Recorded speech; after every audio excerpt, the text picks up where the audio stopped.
go ahead and get right into it. We are going to be trying to cast all the games between Legion, the number 2 seed, versus Chaos, the number 3 seed, after Chaos very closely surpassed Unhinged here in our finals bracket. So this is the semifinals. The winner of this week will go on to the grand finals to face off against Team Savage and decide who is the champion of our first season in SCUL. So let's go ahead and take a look at the lineups, and obviously all of these matches have already occurred. So if you are not someone that is a part of SCUL, or you have or you're already spoiled, there's a lot of spoilers out there, but that's okay. We're going to try to go through the best of threes, right? And how this bracket works and how these matchups works is each of the teams have placed their lineups, and this is a snake draft system. So basically what happened was Chaos had to put their first player, and then Legion responded and put their next. And this went all the way down for the lineups. The teams are both competing to see which team can get 10 map wins first, counting from top to bottom. The players have a week to do these matches, so there are ways where maybe, the count doesn't quite add up. But basically, with this lineup, whoever gets to 10 map wins ends up winning the week. So depth is important. Anyway, you'll see over here the maps, and you can see that the first 5 series are all best of 3s, and then the rest of them are all best of 1s, so all the ones labeled as deciders. Tonight, what we're going to try to do, and I took a peek at the times of these, so it's going to be a little bit of a stretch, but we're going to try to get through all of the best of 3 series, stop after the Brotherhood Tom and Fire Tip, and do all the best of 1s on another night. So without further ado, let us go ahead and jump into Yakub versus Radley. This is going to be a Terran versus Protoss map. And let me, as always, get the scoreboard all situated. So we'll go to the PC. Let me get the scoreboard up. There it is. Interact, blah, blah, blah, blah, blah. Okay, so it's going to be on Polypoid. And we have SCUL Season 1. And this is going to be the semifinals. And there has been a lot of lessons learned throughout this experience. But so far, Season 1 has been a lot of fun. If you're interested in SCUL and, if you're coming back to Brood War, whatever the case is, check it out, because we do have signups going on for Season 2. And very, very quickly, we already had 17 new players sign up, and there's already 92 in the league. So it's going to be a good time. So we have Yakub playing Protoss versus Radleong playing Terran, and this is going to be Legion. We'll have Legion on the left side, and we'll have Chaos here on the right side. And looks like everything's good on the scoreboard, so let's just dive right into it. We're just going to burst mode out all of these games and see how deep we can get into this matchup. Should be good. And with the best of 3s being where they are, oh crap, I need to put the bottom right picture back up, and we'll do it like this.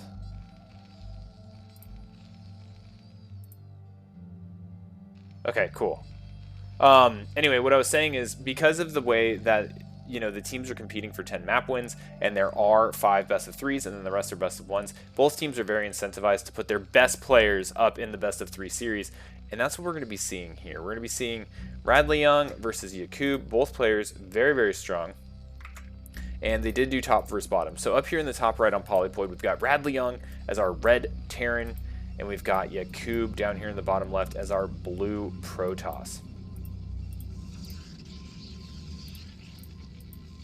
See if any of them decide to open up with some cheese, get some aggro play going on.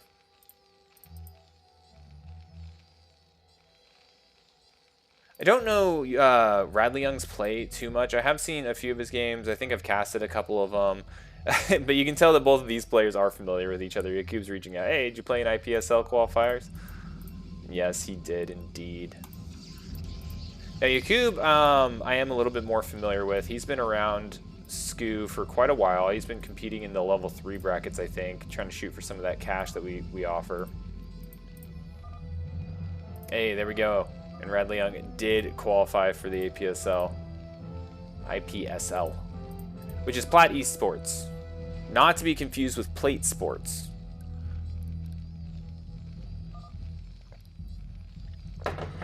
That took place this last weekend. Okay, so it does look like we're just going up into normal barracks, refinery, already getting the assimilator up, so expect kind of a Dragoon opening here. We don't see any zealots on the way or anything as of yet. It doesn't look like after that Koryakube's going to head out and start getting his scout off. Now, I do think Radley Young's going to have an earlier scout, but without it being a Nexus first, I don't think there's going to be any hyper need for, or urgent need for some, like, hyper aggression early on. He is getting his SimCity up just in case Zealot pressure does arrive. And, yeah, both players are chilling. So neither one of them really opting to go for hyper aggressive play. And I guess hyper is the word of the night. I keep using it. Keep using it. And it's something I am not right now. I'm tired. You ever have a Monday where you're just like, shit, man. that was the longest. Today was the longest week I've had in a long time. It's kind of how I feel. That's why I got to get on. Cast some StarCraft. Alright, so the SCV does make its way into Yakube's base, and Yakube is also about to potentially get stopped here by Radley Young's Marine. Now, he wants to get up in there. He wants to see if there is a 2-FAT coming, any type of play along those lines. Obviously, it's a little too early for a CC at the moment. We do have 2 Marines. And meanwhile, the SCV is poking around Yakube's base. Yakube's first Dragoon getting hung up, chasing that guy around. And it looks like Yakube might be throwing down his Nexus here behind this. So we'll see if the SCV can get out and identify that Nexus, but I don't think it will. It's underneath the mini-map right now, and you can see it, you know, it's just one more shot until it's dead, and this Dragoon should be able to cut it off. Oh, yeah. Oh! Yeah. He tried to hit the circle button spin move, but wasn't quite enough for that SCV. Now, the CC is going down. Fact expand. Now, the gas, the SCVs are still off the gas, and we are going straight into machine shop. Bunker is being placed after seeing the Dragoon, but the Dragoon right now is staying at home, making sure they don't get too schwacked by any vultures coming through. Okay, so we are going into robotics facility off of 1 gateway. We are getting range. Cool, cool, cool, cool. Everything is super chill. Now, we are getting the tank first. Nothing being researched just yet. And we are getting the second factory. Good to go. Everything is chilling. Now we'll see if Radley decides to do like a 1-tank push or anything along those lines. But I'm not thinking that that's going to be the play.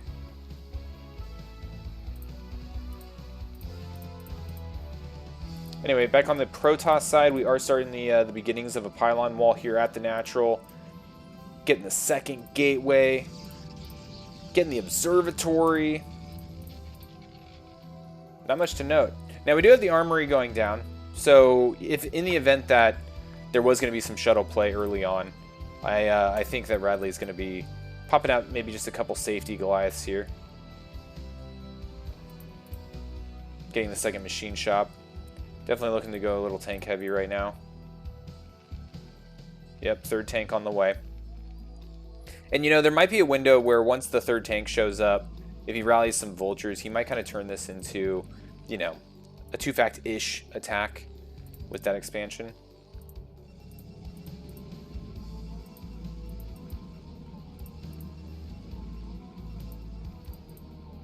But what's leading me to believe that he's not doing that is there's been 0 upgrades coming from these machine shops. He is getting +1 weapons, but I haven't seen mines. I haven't seen speed. Radley playing a little bit more turtly, a little bit more defensive in this early game. Throwing up a turret in the main, getting his safety turret down in the Natural. You don't want to get hit by DTs. Remember your safety turrets. Yeah, I think this is the general 5-fact build. With the exception that there's no vulture play in the early game. He's really just leaning into the tank production. He is getting siege now. But even with a normal 5-fact build, you would spit out a couple Goliaths, then go up to your 5 factory. So Radley, super good player, though. More taking notes than trying to guess. Now, meanwhile, you know, around the 6:30 mark, we did see this Nexus go down. So right on time here for Yakub. Now, when the third Nexus goes down, when you have vultures out on the field, this is when you could be, you know, scooting around, identify that third base is getting started, and that's usually a decent attack window for Terran, as they are a little bit vulnerable after having saved up and spent their economy on trying to expand. Now, this is a good amount of tanks, right? We've got 6 tanks, 2 Marines. That's the force at the moment. Radley is very well defended for any type of DT, any type of shuttle reaver that might be poking in. You can see that he's hanging out here at the ramp, able to siege up on the high ground if needed, able to respond to something in the main. I don't know if there was some sort of history or scar tissue there, but I'm curious what the trigger is going to be for Radley to move out. Now, he is getting a couple vultures now, and so we will see if, once he starts poking around with those vultures, if he decides to make a move. Now, he is getting those 3 factories, going up to 5 fact Nightcat, like you were saying. And he's getting mines and speed. Okay, so what it's looking like to me is he's waiting for that +1. He's waiting for that +1 power spike. And over in the Protoss base, we do have Stargate going down and the Citadel. So potential Arbiter play here.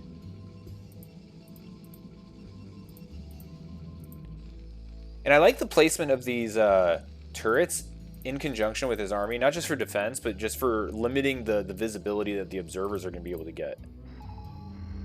All right, we do have scans going down, and right on top of the Stargate, right on top of the Templar Archives, and, oh, he's seeing it all. He's seeing everything. Whoops, now we're seeing nothing. Radley knows exactly what Yakub is up to. He's seeing the economic push towards the Stargate. And he's going to be poking out for some confirmation. Okay, so he knows what's going on in the main base. How many bases are out on the map for Protoss? That's what he's going to go seeking. Mine's also just finished up. Speed's about to kick in here right now. Vultures checking the corners. Looking good, looking good. And we're starting to move out. Here we go. Now, behind this, we're getting armor, and we're also getting Goliath range. Okay, so this Vulture did check and see the expansion popping up here at the 6 o'clock. We'll have to see how that kind of evolves as we go. Does expend all of his mines before the Vulture gets knocked out. And then he's going to come up here, and he's going to confirm that the third is in fact taken, and there's also no cannons. So if he can secure this high ground with the push that's coming behind these vultures, this could knock out this base. And if he sets up a contain here on this high ground, then the 6 o'clock is going to be really struggling. Okay, we've got a few tanks sieged up. Radley doing a good job spreading these out. Okay, this base I think is as good as dead. Now we are starting to get zealots and DTs up in the mix. But this Nexus doesn't look like it's going to stand a chance, and it is gone. Here comes old Doug the DT. Got schwacked by those mines. Okay, so Radley, extremely good trade. Supply block here for Protoss after the Nexus and those pylons went down. So the army that we have here is what we've got for Protoss until supply opens up.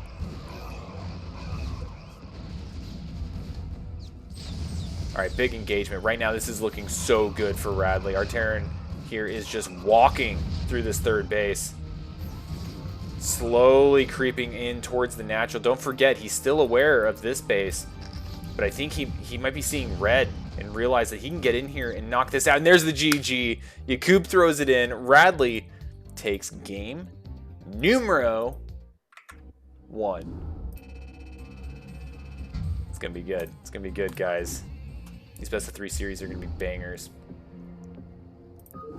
All right, next up, Neo Sylphid for game number 2. Now, with these best of 3s, right, you see that Polypoid is going to be the first game for all of our best of 3s, but the loser picks the next match each time. So this is Yakub's pick.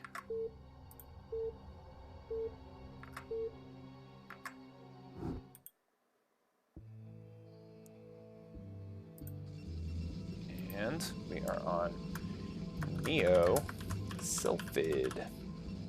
And Radley Young is up 1-0.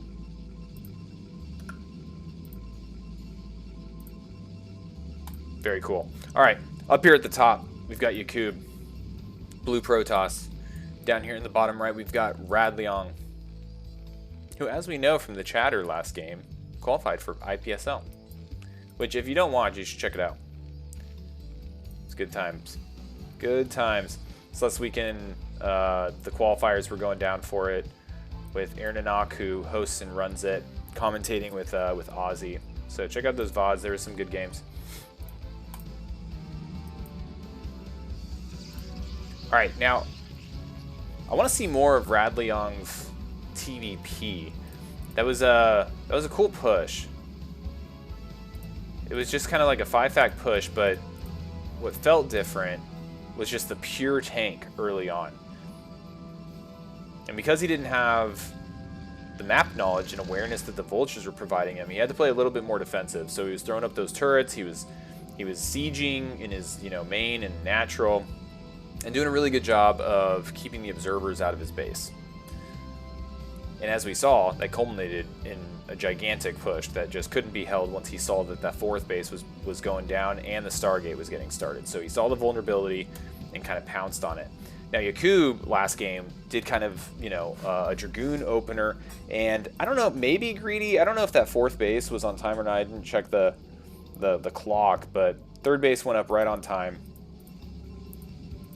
And I was curious to see where he was going to be going with that Stargate tech. Okay, so we do have expansion here, early Nexus from Yakub. And it does look like Radley's going to be scouting the bottom left first. So I think the question here is, how does Radley, when he gets up to the top and sees that Nexus and sees that it's an early Nexus, is he going to be able to do an early push to knock that out?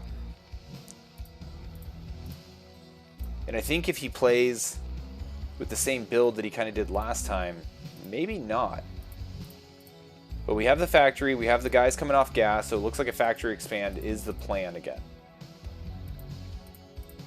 Here comes the probe. Undoubtedly just coming down here to check out what's going on, not be super annoying.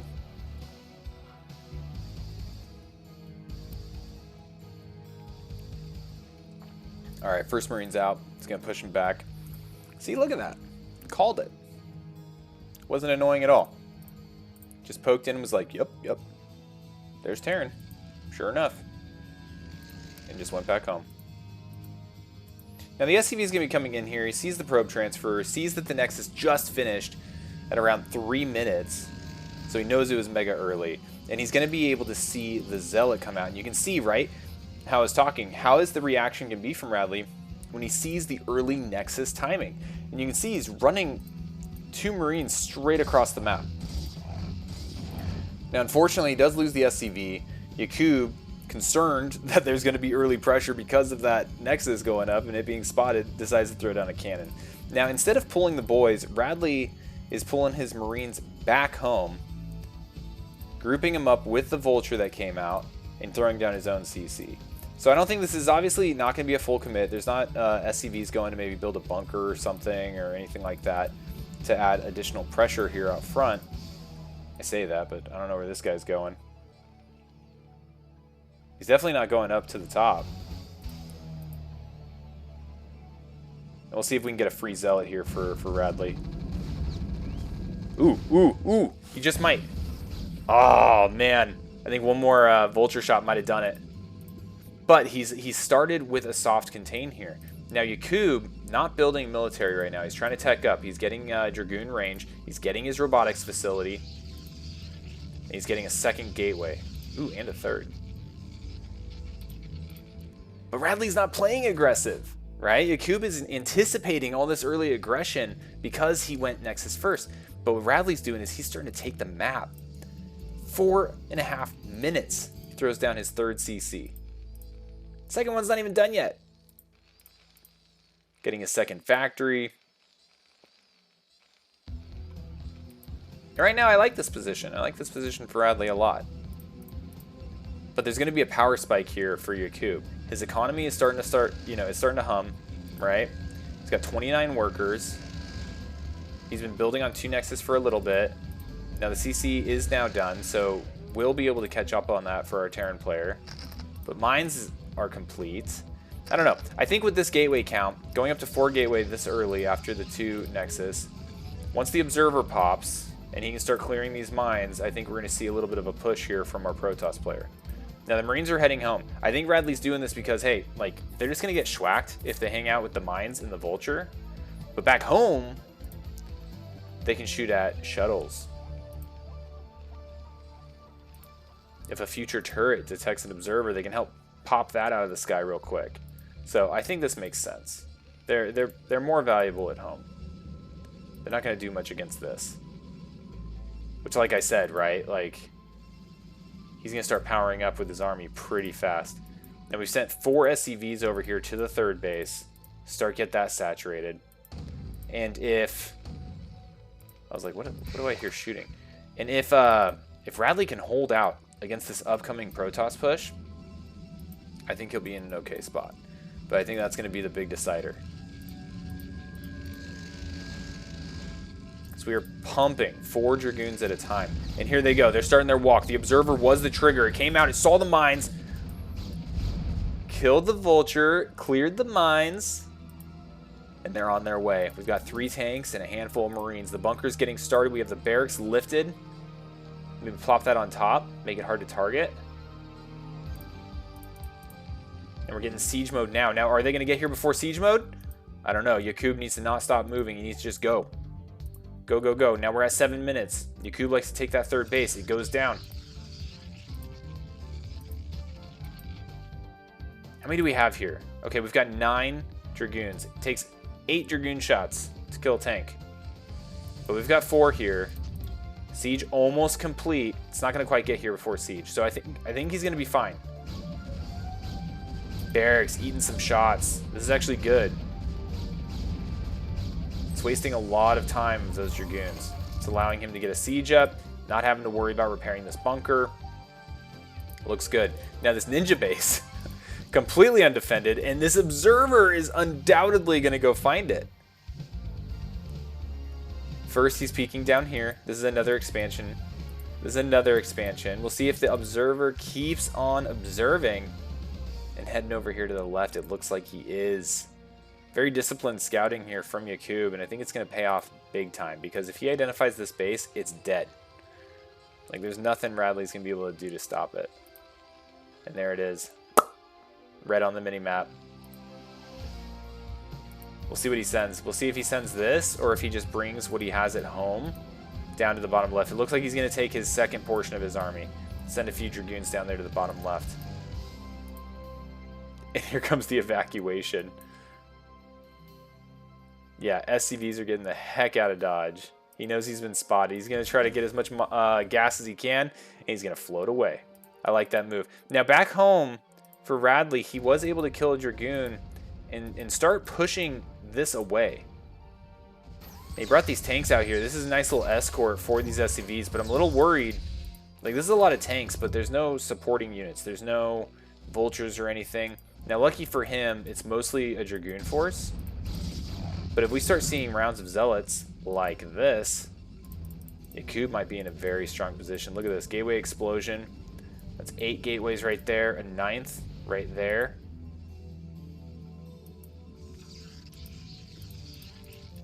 Ooh, building some turrets. I like that. Another turret up here. And we're bringing the CC. Looks like right down here. This is a good spot. I like that. He has the high ground, the small ramp. Park a siege tank up here. Maybe a supply depot or something with a turret. Good to go. Can hold that for days.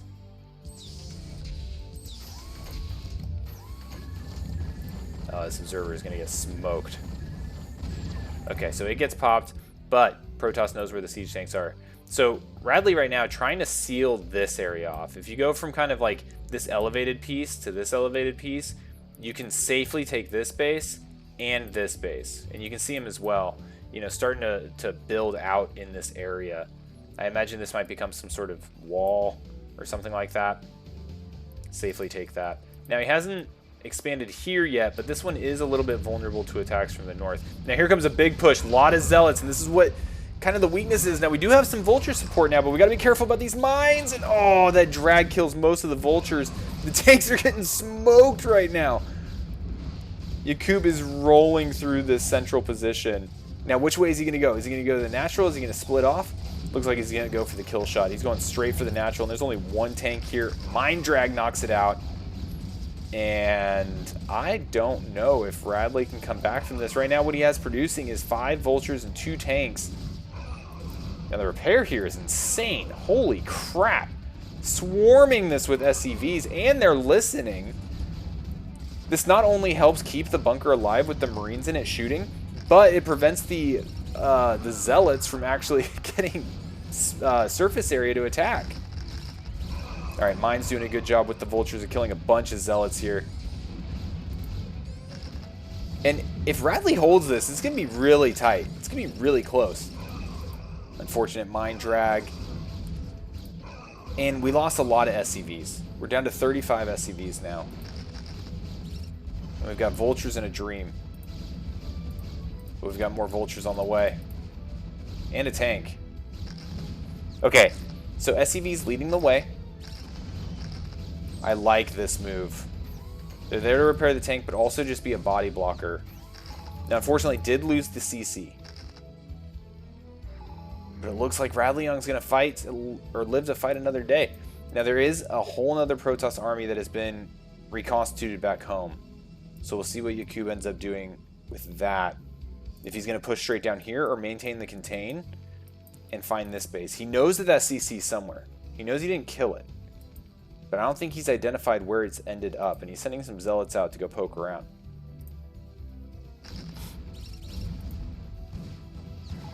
Nice little mine connection there.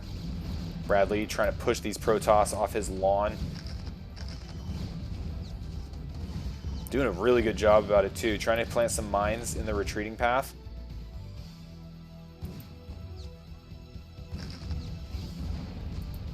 Zealot found the mark. We're down to 31 SCVs. This is going to be pretty tough to defend now. There was no static D up here outside of a couple of turrets. So Radley, again, trying to take this key piece of terrain, which is this area between these two connecting pieces. This opens up a lot of opportunity to expand.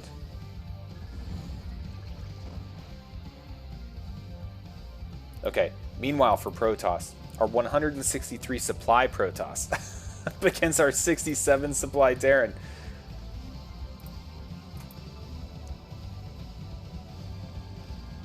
Looking pretty good for him right now. Going up to, what, 1, 2, 3, 4, 5 bases. Yikes. Yeah, Radley's going to have to get a really, really efficient trade and macro like an absolute machine to hold off this next push. I don't know if it's going to be possible. Where are we on upgrades right now? We're at +1 attack for Protoss, +1 attack for Terran. Upgrades have kind of gone by the wayside. Right now we're getting a control tower on the starport. And we are getting a science facility. But here we go. Okay, so the Dragoons are coming in. A few good mine connections. And the minefield and vultures buying a lot of space here so that the siege tanks can do their job. And they really are. A lot of Protoss dying here.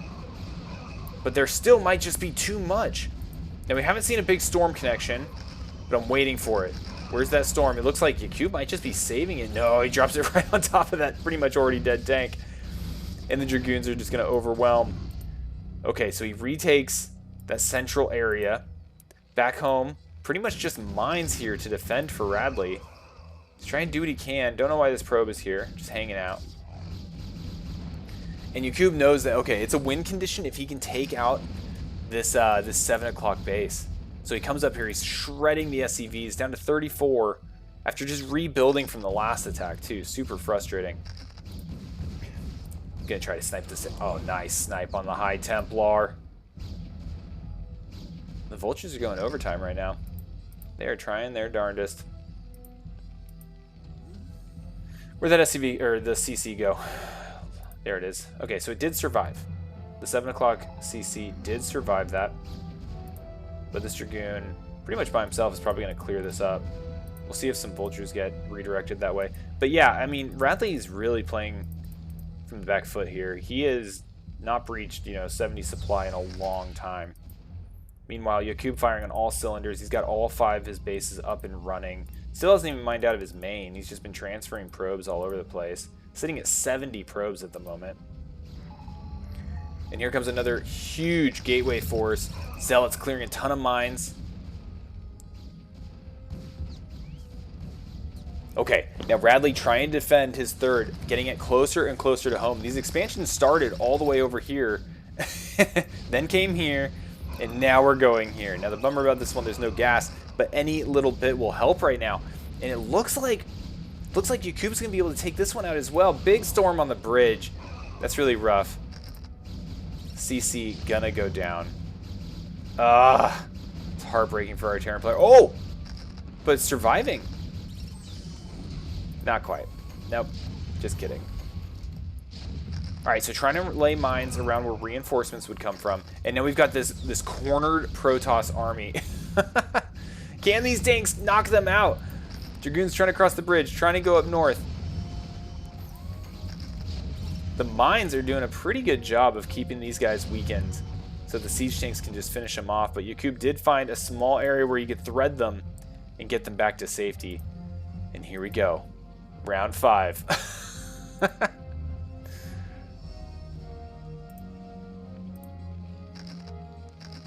But we broke 70 supply. Unfortunately, Yakub's about maxed. So still, I mean, in a position like this, I don't know what you do, right? I mean, I guess just continue to try to get that third base up and slowly turtle into the next, just one base at a time while fending off enormous pushes from Protoss.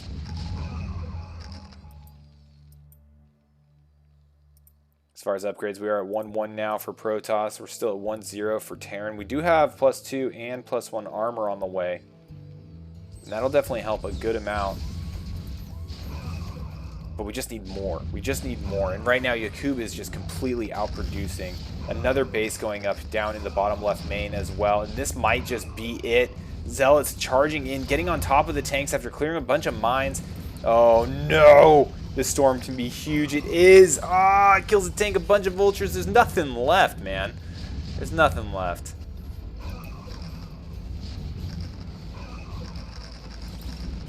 Radley trying to hold on. Good amount of damage, actually. A lot of that army did die.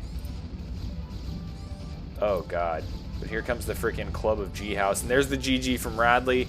And that is going to even up this best-of-3 series. Right. Very fun. So that's going to bring us to a game 3.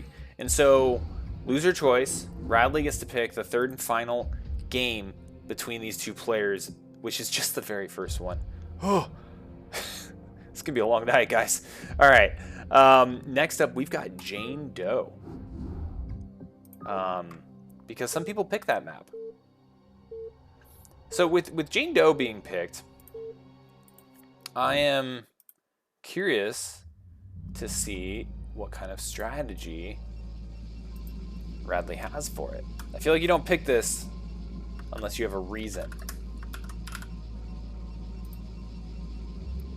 But I also think that I'm not the only person that thinks that you pick it if you have a reason.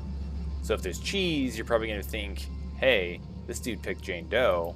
I need to be prepared for cheese. And you start doing anti-cheese things. So that really means that the cheesy thing to do on Jane Doe is play standard. Because people think you're going to cheese. And that's the 4D chess that these two players are playing. Down here on the left side, we've got Radley Young, our red Terran, versus Yakub, our blue Protoss. Yakub representing Team Legion, the number 2 seed in SCUL. Radley representing Team Chaos, our number 3 seed.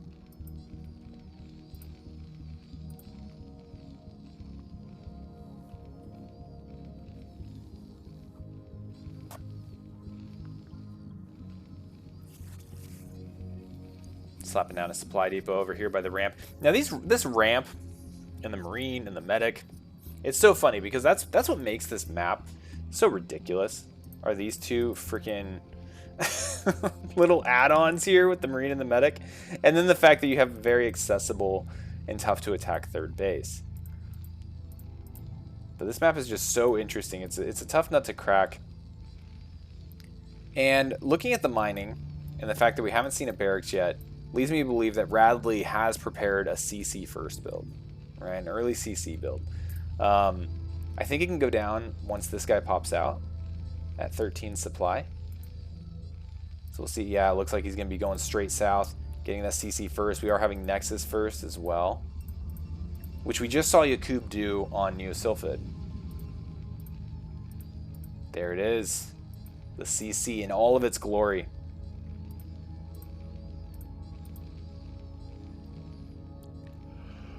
And then here comes the barracks.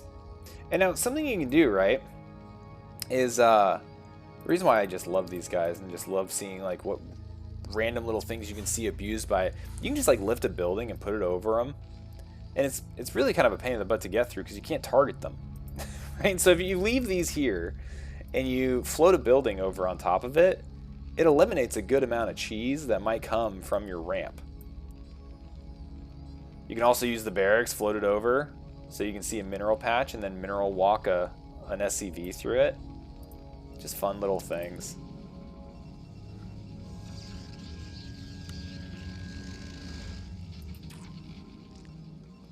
All right, Cybernetics Core.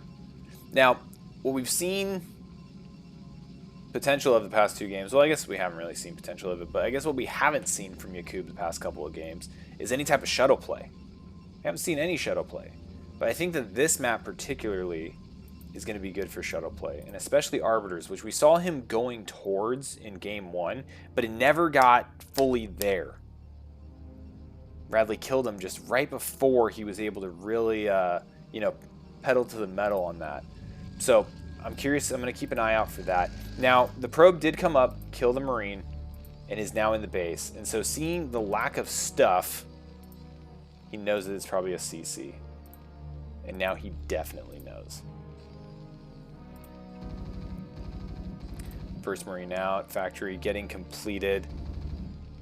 And seeing this and having access up into the base makes me wonder if there's going to be any early pressure. I don't think so.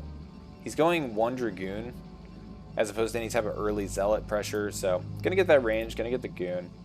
Probably going to come out here, secure this third base relatively quickly. And yeah, I imagine we probably get a macro game from there.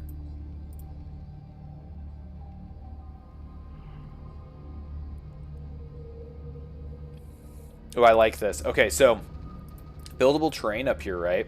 And this map is so cheese heavy. This would be a good spot to put DT tech. Something along those lines. A robotics facility. And so what Radley's doing right now is just checking to make sure that there's no shenanigans like that going on. Dragoon makes it to the ramp. There's only one Marine here. This could be really annoying. Look at those misses. 2 shots missed. But the rest didn't. Marine's dead. Dragoon's coming up here. I don't know if they can squeeze through these buildings, though. So it's going to be stuck here, and it's just going to sit there and pelt away at this supply depot. Marine is still out and about, scouting, seeing if there's any ninja bases, just getting a good idea of what's going on the map. Meanwhile, we have a second Dragoon making its way over here. Good save on that the SCV as well. Ooh, need to be careful about this tank. But it looks like range isn't completed yet, so still definitely outranging the Dragoons. Ends up shooing them away. Okay, but Yakub's got map control right now, and he is putting up a third and a fourth. Double expanding behind this pressure. Here comes the eBay. Just to keep an eye out for any type of shuttle play. I like that move. And yeah, you got to make sure you have some sort of turrets or anti-air defense on this map. Because even I was saying, hey, this would be a good place to put shuttles. And so if I'm noticing that that's probably a thing, you bet that these higher level players are like, okay, we gotta prepare for that.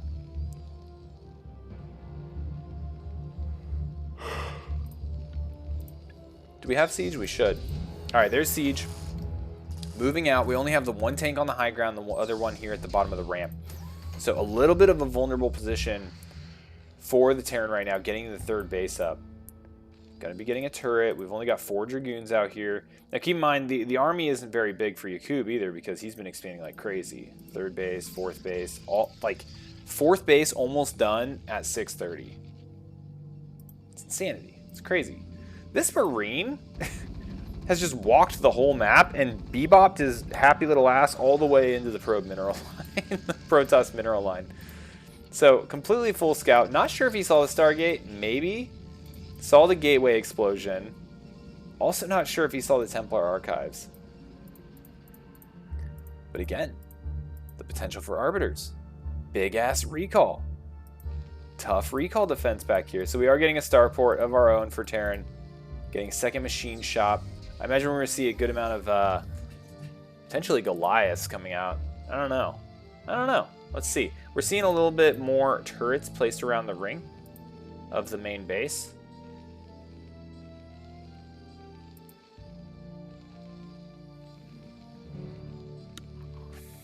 No turrets on this side, though. So could sneak behind and get on top of the production. Going up to 5 factories. Looks like maybe a 6th one might get thrown down right here. Okay, we're moving the starport. I don't know if that means we just didn't want it and we wanted the science facility for upgrades. Yeah, science facility is going down. There's the next factory, so going up to 6 factories. And this is a game very similar to game 1, where we didn't see very many vultures, but we saw a lot of tanks early on. And just turtling, just a little bit, to get these expansions up and running. I like it. I dig it. Getting control tower, and here comes the arbiters. First arbiter is underway at the Stargate, getting more gateways. What do we have? 5, 6, 7, 8, 9... Wait, what was that? 8, 9, 10, 11 gateways. Cube's going to need them. 12 gateways. We got a full dozen gateways. Very small army. Very small army. Both players really just teching up and investing on the production before going in and moving out on the map a whole lot.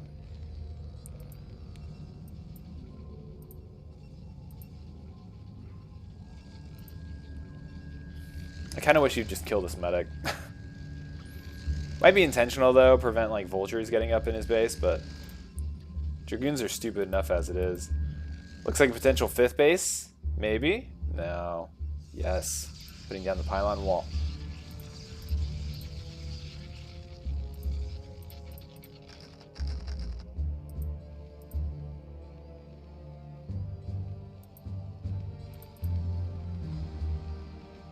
One thing to note about these mineral patches, I think it's these mineral patches.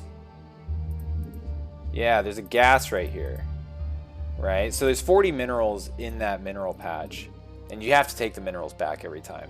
But if you are able to get a gas up there, you could bebop through it really quick by just having the SCV return the minerals to the gas, change it for gas, get more minerals.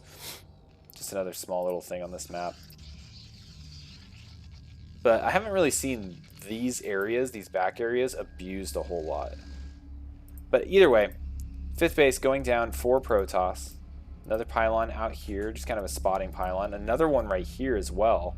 And we have a CC that is being built that base has its name on it. And how are we doing on army? Alright, so we're at +1 armor. Ooh, lockdown. We're going ghosts, baby. Holy crap. Where's the barracks? Like, seriously, where's the barracks? Oh, there it is. Okay, so we already have ghosts out on the field. Ooh, spicy. All right, so we've got lockdown. Now, the arbiter tech we're going for is stasis, so it doesn't look like maybe an early recall. Maybe recall was already researched. I missed it if it was. But, man, the production here for Protoss is starting to get a little insane. You can see here Protoss maxing out right now. That seems to be the trigger for go time. Here we go. Arbiter making its way to the front. The rest of this army about to join up with the forward force. But Radley's got a lot of stuff. He's up to 7 factories. A little bit of a traffic jam here on the ramp. He is scanning, and he's seeing the army. He sees that it's hanging out around here. He saw the Arbiter. EMP just now getting started, though. So the Science Vessel has the energy, but we don't have the upgrade. So we'll have to see how Lockdown does during all this. And honestly, does a Lockdown Arbiter provide cloak? I'm not sure. He's using a good amount of scans to keep... Oh! What the heck? He just blinded the Arbiter. That's cool. Haven't seen that. Looks like it still cloaks everything, though, but we have a blind Arbiter, ladies and gentlemen. Wild upgrades being seen here. Yeah, right? 5 base, 1130 max. Okay, so Lockdown Arbiter doesn't cloak. That is pretty cool. That's good to know. Now, what's the benefit of blinding the Arbiter? Does it make recall more challenging? Because you just have like this really small circle of vision as you go? Oh, I guess you can't see up high ground. Oh. Alright, spotting pylon about to get annihilated. CC going to be coming out here. I think that's going to be the trigger for go time for Protoss. I already said that with him being maxed. Right now, both players, pretty decent supply, good amount of bank, big EMP here. Now, if we can capitalize on that, well, maybe we don't need to, right? With that EMP, it basically just denies the ability for him to charge in with all those zealots and get on top of the tanks. And Bradley having all the time in the world to get into position here. Starting to force the issue. Here comes the tank. Mind Drag takes care of it real quick. And this position is looking pretty good, right? It's pretty spread out at the moment. He's looking for a good stasis. Ooh, ends up stasising the Science Vessel. Oh, but it gets locked down. Look at this. Lockdown Arbiter. No more cloak for these guys. Gets picked off by the Goliaths. That's a crazy play. I haven't seen that, I don't think, ever. That was straight up like box art. Now, unfortunately, for Radley, though, Yakub's not just chilling. He's taking the map. But Bradley's going to be on 4 base with 4 gas. So he's adding more factories, baby. Going up to 9 factories. I don't know where Bradley's getting all these scanning energy. Holy crap. The scans just went off everywhere. Oh, you see that? Fleet beacon, 3 additional stargates. Might indicate something. Carriers. It's carrier time. Oh, recall. Where's it going? Holy crap. How did this guy sneak into the base? I kind of want to go back and see that. I won't do it for everyone, but... that, oh, and a stasis on the ramp. Holy crap. The plays these guys are making are insane. It's like all the little things that bad players like me are like, did you know you could do this? They're doing it. Oh my gosh. All up on the CC. It might go down. It's going to die. The main CC goes down. Factories in trouble. Siege tanks out of position. We've got moving. What the heck? Is there a glitch that can do that? Did you see that? Bradley was able to move around some stasis units. We have lockdown going down on Dragoons. Holy crap. But it opened up the path here on the ramp. That was cool. That was cool. See, when I see my units get stasis on a ramp, I just type GG. Not Radley. Nope. We SCV stack. We start sliding ice cubes around. Holy mines. Oof. Okay, so Terran is supply blocked. Meanwhile, Radley, he knows that carriers are coming. That was not the best timing for Radley to get recalled on. Does kill the 6 o'clock though. So a little bit of compensation, but he's down 20 workers. He is supply blocked for the moment. He's got a little bit of rebuilding to do.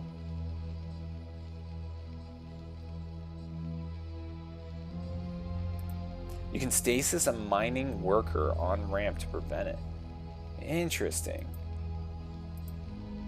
I swear, Brood War has so much depth because it's an old, janky game. And I love it. Holy crap, we've seen Blinded Arbiter, we've seen Lockdown Arbiter, we've seen Lockdown Dragoons, we've seen Stasis on ramps. What will they come up with next?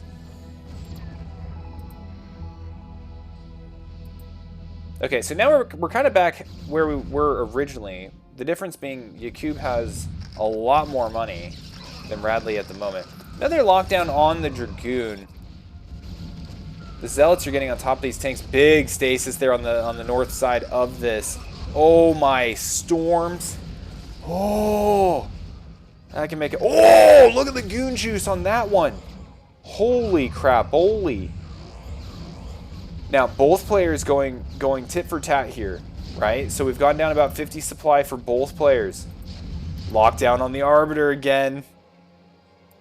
Look at that. Oh, it's beautiful. No cloak. Just a whole bunch of frozen-ass units laying around here. But the tank count has been severely diminished. Also, but we're also not seeing carriers. We do have a Wraith out on the field, though. Oh, Nightcat, you know I do it on purpose.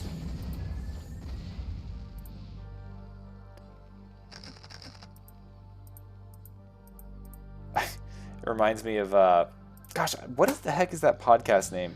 Adeptus Ridiculous. If you're a 40K fan, it's a podcast by Bricky and Shy and DK. Anyway, they have like a slogan. And it's entertainment over accuracy or something like that. That's how my casting is. I go for a little bit more for entertainment because I don't know what the hell I'm talking about, so can't go for accuracy. But this third game has been an absolute treat. And both these players kind of have a style that's a little bit more like wait, and then go. Which has made the early games kind of like bleh. But now that they're both on go mode, oh, I'm digging it. Mucho digging is happening right now. Okay, so this base is surely going to go down. But this is a good portion of the Terran force that is not right here. And right here is what Protoss is most interested in. So here come the Zealots going up the ramp, trying to get on top of this triangle third base. Another stasis, takes a couple of tanks out of the fight. I like that he's stasising the tanks that are away from the Zealots, so the Zealots can still get up there and knock them out. It's something I try to always point out. Now this CC is pretty screwed-o. Meanwhile, up here at the 11 o'clock, Protoss base did get schwacked. But all these tanks are chilling. They're all chilling. Down here, Radley's fighting for his life. Big EMP, but not much to follow up on. I'm actually surprised that Arbiter didn't get EMP'd with this one. Oh no. This is looking a little bit rough for Radley. Now Radley still has like 150-ish supply. So still a good amount of units sitting here, getting reconstituted from his main base. Did he ever build that CC? He did. Wow, look at that SCV wigging out. Gosh, Zealots are so good. Meanwhile, upgrades 3-2 for Protoss, 2-1 for Terran, getting 3-2 at the moment. Now we're still upgrading air weapons, so I think there's still a time where Yakub might just pull the trigger on carriers. But the thing is, he's a little gas starved, and right now Bradley is just taking over the top of the map. So he lost a base here, but he's taking out the one here at the 11, taking it for himself, and he's swiping the 12 o'clock from Yakub. But Yakub still has this one down here at the 6, and he hasn't explored expanding down here yet. So very dynamic still. Meanwhile, we've got vultures going all over the map, dropping mines wherever they can. Ooh, where'd the recall go? Legitimately, where'd it go? That was weird.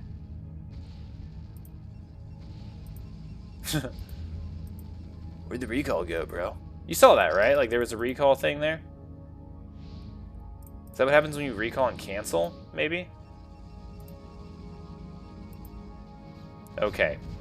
Protoss has got a pretty big army, but this supply difference is much more favorable for Radley than it was the last time they went through a very large engagement. And Radley's got a lot more workers now. It turns out if you kill a bunch of the mining bases for Protoss, their workers die. Ooh, check this out.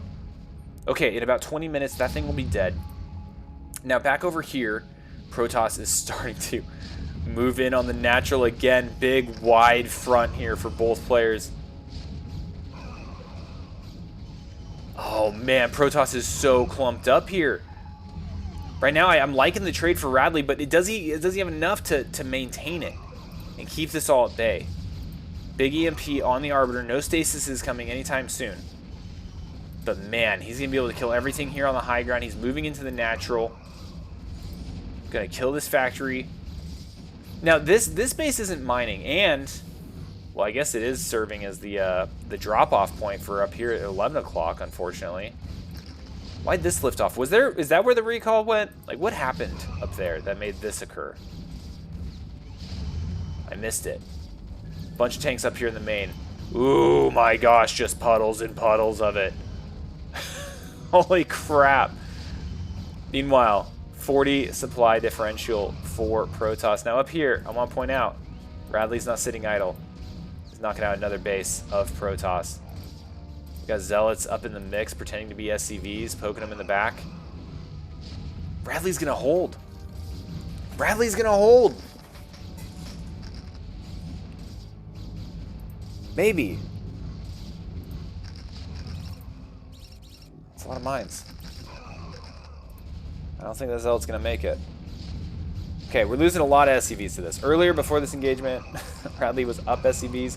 Now, not up SCVs. And very low on mining potential, right? Like down here, we've got about a marine worth of minerals.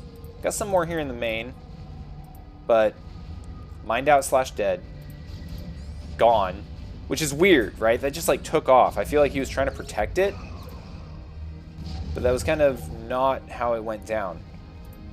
We do have our first carrier out on the map too. No bueno. No bueno for our Terran friend.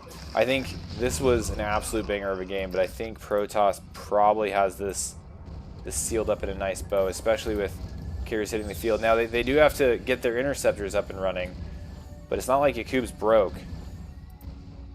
Well, he's also not rich. We've got one probe there. This is the moneymaker for Yakub right now. But there's also just not much that can really deal with these carriers. We don't have the gas income. We don't have any income, really, for Radley. He's got 3 SCVs mining here. So trying to get his tanks as much value as possible before the carriers come through and schwack them all. Oh, man, so many Zealots. And carriers. Oh, no. This is a bad day. Look, their banks have been completely expended. Both of them were pretty dang rich just a few moments ago. Zealots being dumb.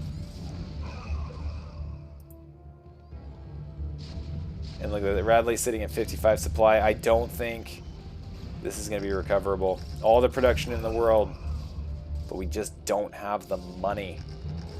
We need the money. I don't know where these guys are going. Some battle SCVs.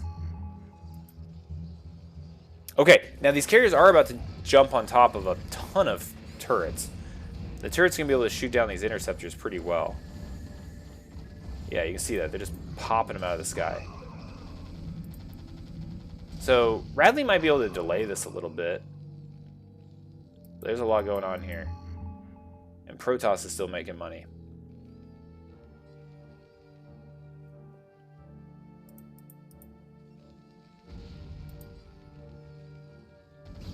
Okay, Goliath's going for a final push. Maybe not. Just killing that goon.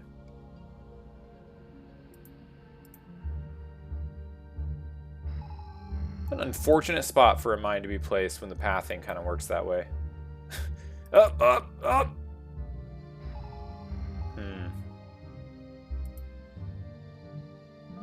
Yeah, and there's just no tanks or anything to take care of the ground army, and that is GG. Yakub is going to take it 2-1. Bradley correctly calling out that that recall was, in fact, a dirty one. Alrighty, so that is our first best of 3 series. We'll go ahead and expose our score that we have. 2-1. Yakub over Radley. That was a phenomenal game, too. That was a lot of fun. If they're all like that, we're in for a freaking great night. Next up, we've got Father facing off against Irab.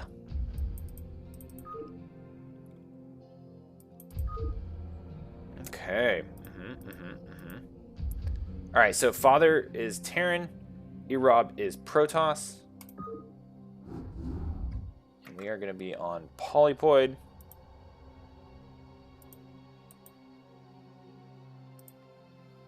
Okay, so Polypoid, bloop, bloop, Terran, Protoss, Father, Irab. Cool, dope, awesome. Here we go. Series numero dos.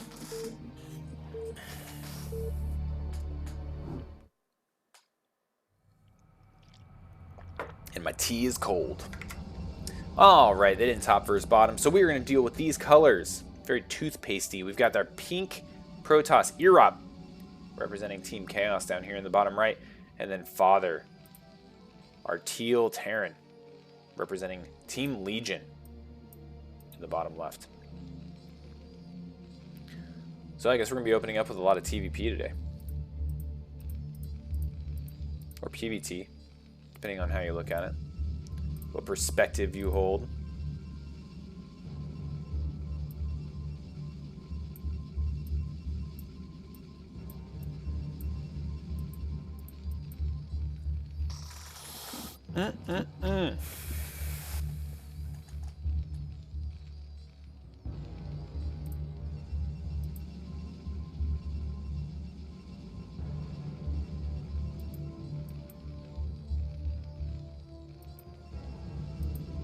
Pylon, depot. Yep. Good stuff. Yeah, this is how this goes. Gateway. All right, we're getting there. Still no scout, by the way, from Irab.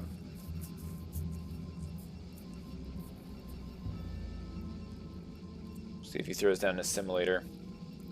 He does. Look at that. Beautiful. Getting a barracks up here by the ramp. Getting his refinery on the gas. And now we've got the scout going out. Irab's going to be getting a first scout over here on his Terran counterpart. We'll see how this goes. Looks like Father's heading up north. So he's going to miss this probe. He's also not going to get first scout. We'll see if he end scouts or if he ends up going around the outside. Barracks just not quite done yet. Probe about to be super annoying. Yeah, that was something that we got to see in the last matchup. Cube was respectful with his probes.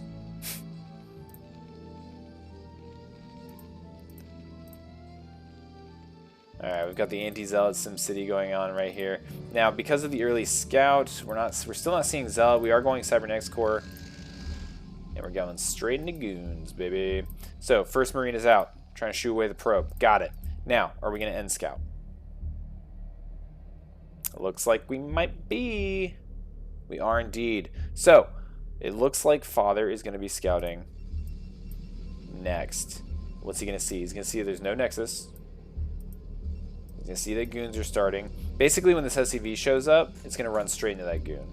So we'll see if the goon can post up on this ramp and keep it from really getting a full scout and seeing what's going on in the main base. Looks like it might be rallied across the map. So he'll get a few hits, but it looks like the SCV is going to make its way up. Not the biggest deal in the world.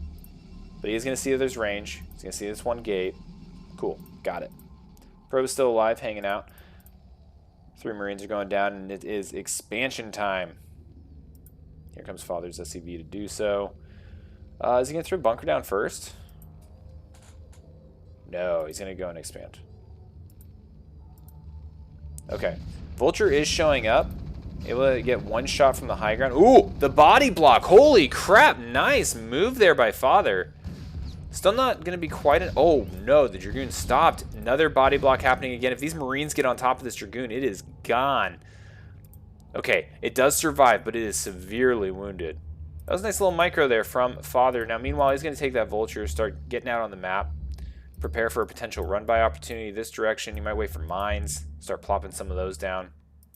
Meanwhile, we also have the expansion for Protoss going up at the natural, and range is almost complete.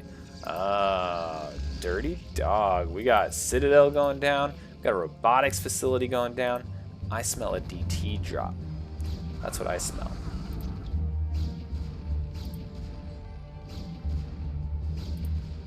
And it smells delicious.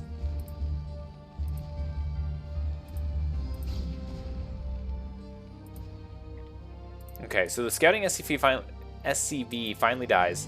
Vulture is hanging out up here. It does look like they connected, and I think there was a repair, because I think this Vulture took a shot early on. I think so. There's that beat up Dragoon from earlier. Back for revenge. They're going to shoot this Vulture away. But if they're over here dealing with this Vulture, what they're not doing is hanging out over here being annoying on the bunker. So, all good. Tank is out anyway. We're getting our second factory for Terran. All is good in the world. I think both players are probably feeling pretty good right now. The biggest oh no factor was really this Dragoon taking as much damage as it did. But he didn't lose the probe in that interaction. And the Dragoon is still alive and kicking. He hasn't been punished for it yet. So, second Vulture out on the field. We obviously just saw mines, but DTs. Here they are. Shuttle. Boom. There it is. What do we got? Do we have detection? No, we don't. eBay is going down. Now, I guess we have mines as an oh no defense if these DTs are really good. Shuttle's over here waiting for them. Here they come. Get on in there, boys. And off he goes. Ooh, but a nice thing here. Hey, 1-4 Lin 1. Thanks for the follow, man. Appreciate it. This is StarCraft Underground. You should join. It's a great time. But here comes the shuttle. It did fly over some mines. So the mines were very well placed. What reaction is that going to inspire? We don't have Vultures coming back, which I could see being a thing. Start getting some mines down here. We do have a turret, but it's just going to be just a little too late. And that DT is going to be able to schwack it. We do have one successfully made here in the main. Ooh, tank does get 1 shot off on it, but this is going to force Father to pull his stuff back to the CC. Now here come the Vultures. Oh my gosh, the DT body block there. Absolutely miserable. And the mines will help and eventually probably help clear this. Oh, I thought that was going to explode. Oh my gosh, he does pop 1. He pops 2 with the shuttle and the DT. Trying to get turrets down here as fast as he can. Here come the Vultures ready to pounce as soon as it is done. Okay, it's done. The shuttle might go down. Does he get the DT out? He does! Holy crap. And this is just the most annoying thing ever. Okay, so one of the 2 DTs has been knocked out. This other one, however, is killing machine shops. And somehow staying away from all the mines and all the turrets. This guy's out of mines. He's got nothing. And we don't have more Vultures coming. We've got Goliaths coming. So Goliath will pop. He'd probably have to move the factory. It's going to be a rough day. Meanwhile, Irob getting his 3rd. Gosh, so much value. So much value. Got a mine clearing team here. Meanwhile, still chilling. Okay, there's the scan. Okay, I missed that he had got the academy and stuff. So we finally got rid of those pesky DTs and the shuttle. I think that they did really well, but they killed mostly like combat units. We didn't see a lot of economic damage.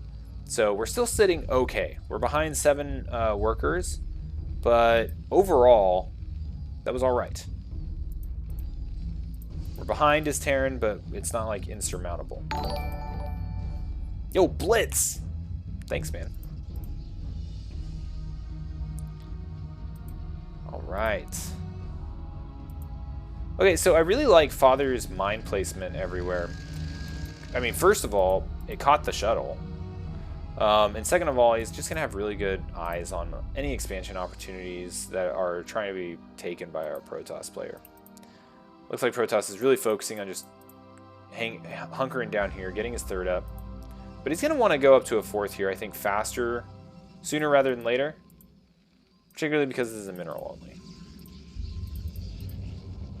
And we're going straight to Arbiters, baby. Now, this is something that's kind of interesting. I don't remember when the timings of these games were. But you got to remember, these players are playing for teams.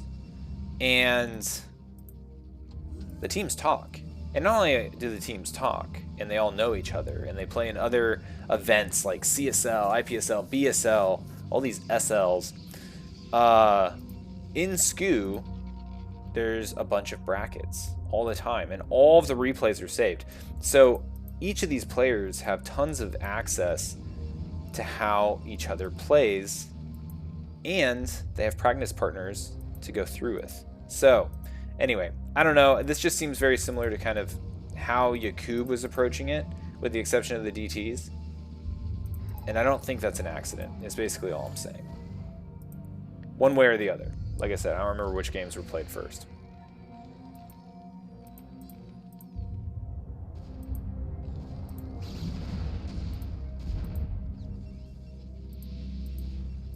Alright, Arbiter is out.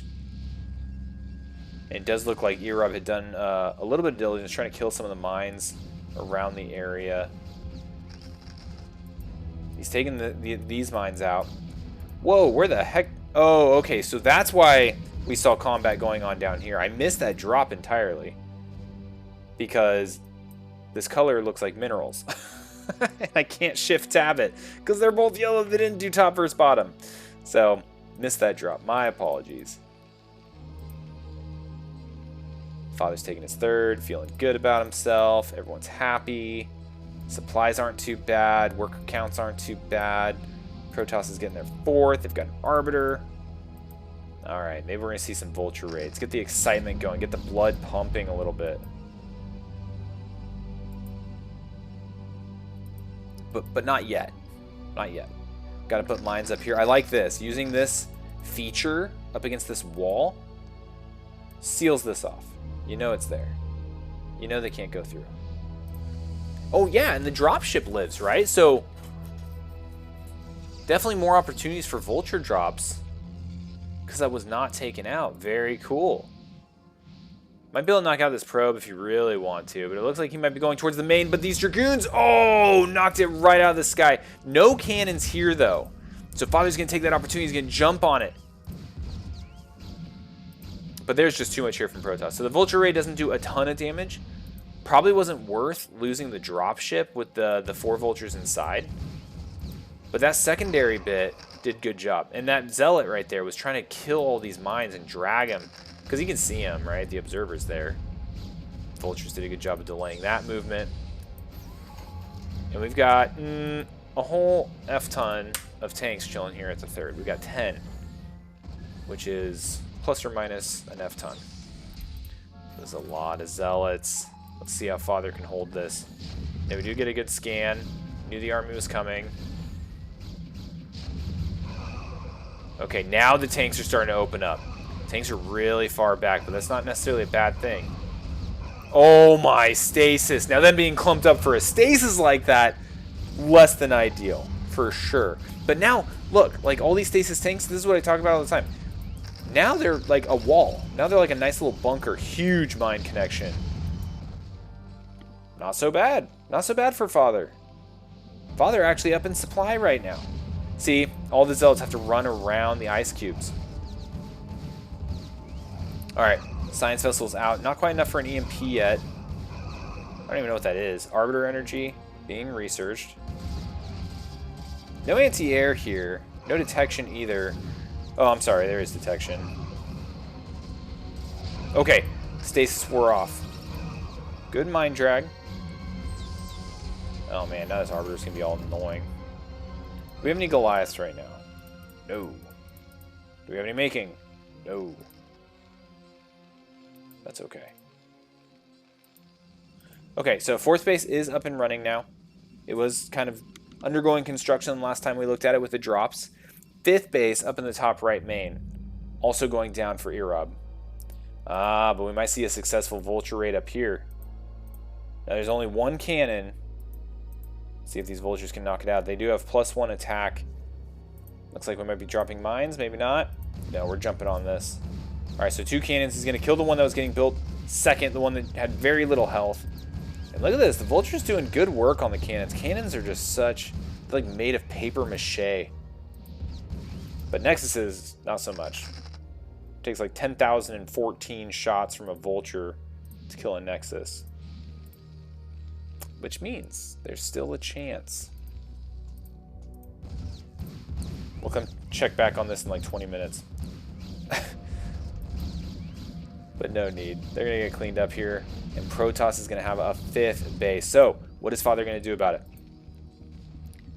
He's got really good supply right now. He's got a good economy. He's got a lot of minerals. Gas is the struggle. That's because there's no gas at this base. So I wonder if Father's going to go expand. He comes up here to the 9 o'clock. While also trying to lay mines, delay, get visibility on what Protoss is up to. But I want to see this expansion go down. He has the money. He has the technology. He can do it. Do it! But not yet. Playing with vultures in the middle of the map. We've got Dragoons everywhere. There's still a vulture up here. We'll see if that comes into play later on. That'd be a cute little raid. Park that behind the mineral line.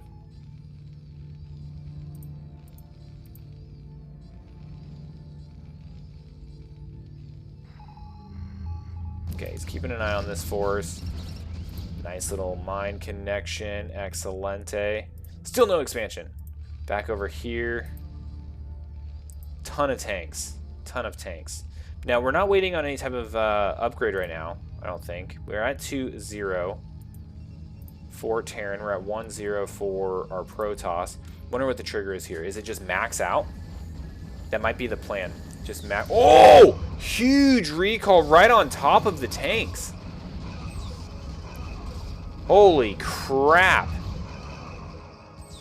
But that was a lot of supply right down the drain for Protoss. But that was a big hit to the tank count. That was wild. I vaguely remember, I don't know if you guys remember the great AJ Firecracker in CPL. He had a lot of strategies that he liked to discuss. One of them was recalling on top of tanks. So AJ Firecracker, if you're watching this, there's your strategy, man. Should have trademarked it. It's like shuttle bombing, but like really expensive. Okay, here we go. Here's the move out. We're not waiting for getting maxed out. We are getting the 9 o'clock. That makes me happy. I like that. Okay, we got a lot of scans going on. Okay, he's identified the Protoss army. He's trying to kill the Protoss army. Coming in here, we've got 2 Arbiters now. This one clearly has been EMP'd. Okay, we've also got Storms out on the field. If we keep having clump tanks like this, the Storms are going to do massive damage, but the Vultures come and snipe them before they can do anything. Now, Protoss is heading over to the 9 o'clock. I wonder if he's going to go up to this base and knock it out, or if he's going to come straight down here. Force the Terran army to come back before he comes and crushes the natural. Okay, we're just dancing a little bit. Engaging when the tanks aren't sieged, pulling back when they are. Good stuff. He's buying a lot of time. He's getting the 12 o'clock base behind this as well. Now, we haven't looked at the base in a hot minute. What do we got going on? What is that, 6? 10 gateways? Stargate's not really humming right now. A few cannons. I feel like we need a lot more gateways right now. But Erob's, it's not like he has a ton of money at the moment. Ooh, Science Vessel goes down. That was the primary form of detection for Terran. The other one being turned into a D-20. Not going to be helping much in this fight.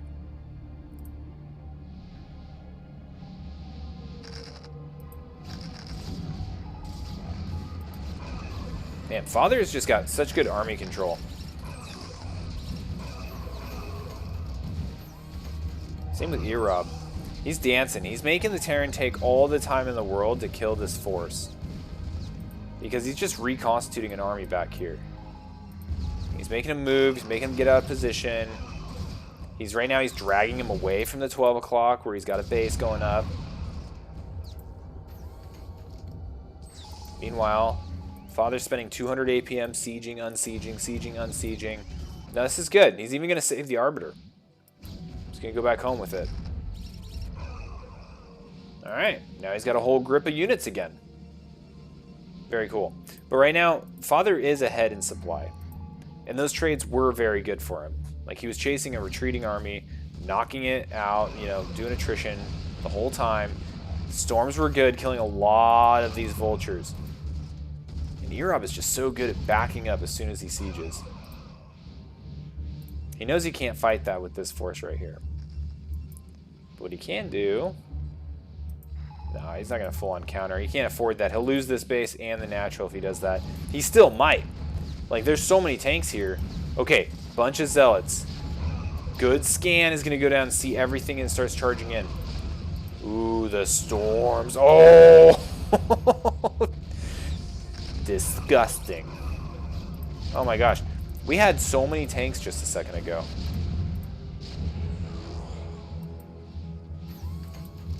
Storm, man. Good unit. Now Father is undersupplied by 30. Holy crap, that was efficient. And after that army was getting pulled away from the 12 o'clock, 12 o'clock's just chilling. Tell me these probes are locked in here. That'd be hilarious. I don't think they are. I think they can run pretty much wherever they want, but they look like it. They look like they're in jail. Okay, tanks have been reconstituted. What we got going back here? We got 8. We got 9 factories. Has our gateway count gone up? We're still on 10. Have we built some up here? Oh, okay, good. We've got 14 total. Okay. That's pretty good. He's spending his money. Euro's maxed out, effectively. Oh, is this going to give away that 12 o'clock base? I think it might. But I also don't think Father has the time to really go up there and knock it out, right? Because if he moves away with this huge blob, he's going to lose, you know, 25% of his economy right there. He's going to lose one of his only mining bases. Even more than that, because the main is mined out.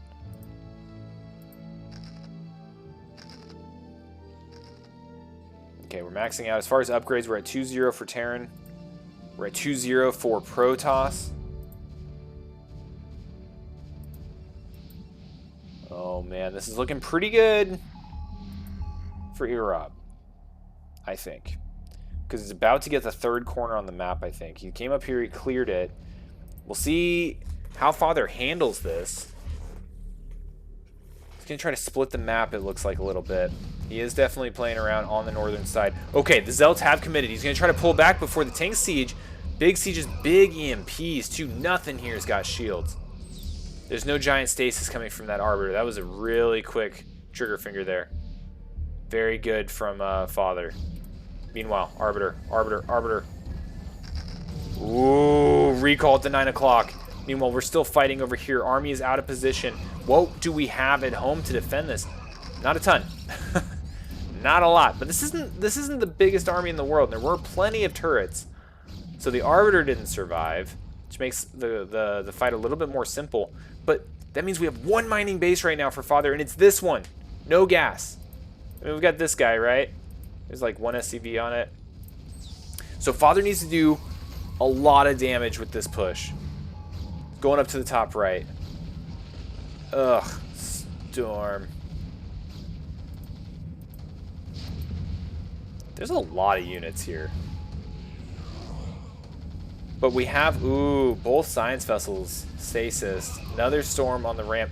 Erob is a master of just wasting a Terran's time, which is exactly what you need to do when you're facing an army that can kill any army that you can field at the moment. Big stasis on the ramp. Oh my gosh. Father needs to stack some SCVs, right? Shuffle these around like the Canadian freaking well, the joke's gone at this point, but the Canadian curling team. Okay, here we go. This is the only mining base left for Father. I think Erob might have done it.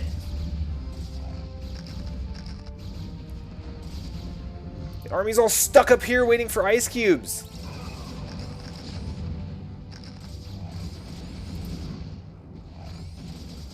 Oh my gosh, the SCVs are falling. We're in the 30s now for SCVs. More storms coming through.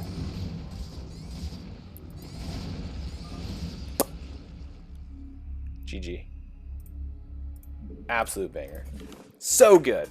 So good. Erob's going to take that first map win. And this is going to allow us... Ugh, I have so many windows open. This is going to allow us to go into Game 2 of this Best of 3 series. Yo, this is taking forever. We're an hour and a half in. These are all like normally lengthed games. Like no fast games in the bunch. Next up, we're going to be on Polestar. Here we go. So that means Father chose Polestar.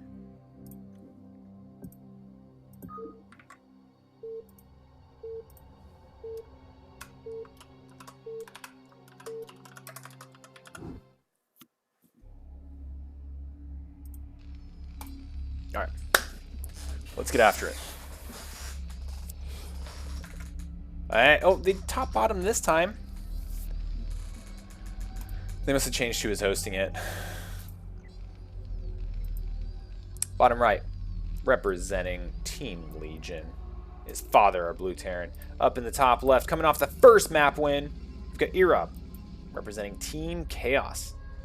Chaos number 3 seed, Legion number 2 seed going into the finals of the very first SCUL League. That's redundant. That's like saying ATM machine, right? The SCUL League, SCUL. Very first season.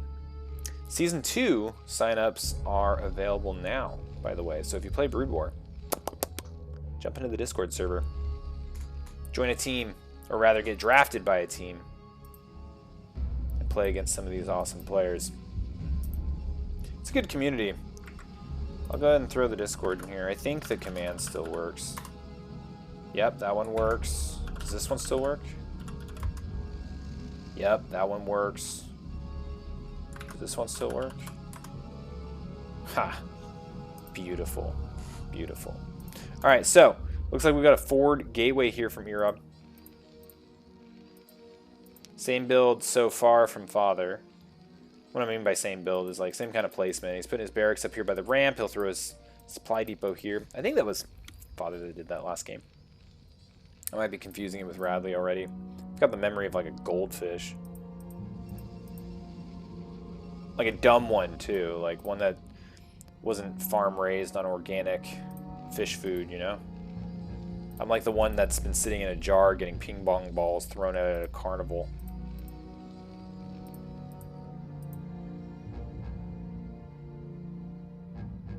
Alright, Father heading down here to the bottom left. Now, Erob is going to get the first scout, having scouted after dropping his gateway and going around the outside. Cybernetic Corps down here on the low ground. What's the purpose of putting it there? Does anyone know? Does it just help, like, when the Nexus is here, does that help prevent vultures or something? Or was it just because that happened to be where his probe was when he felt like it?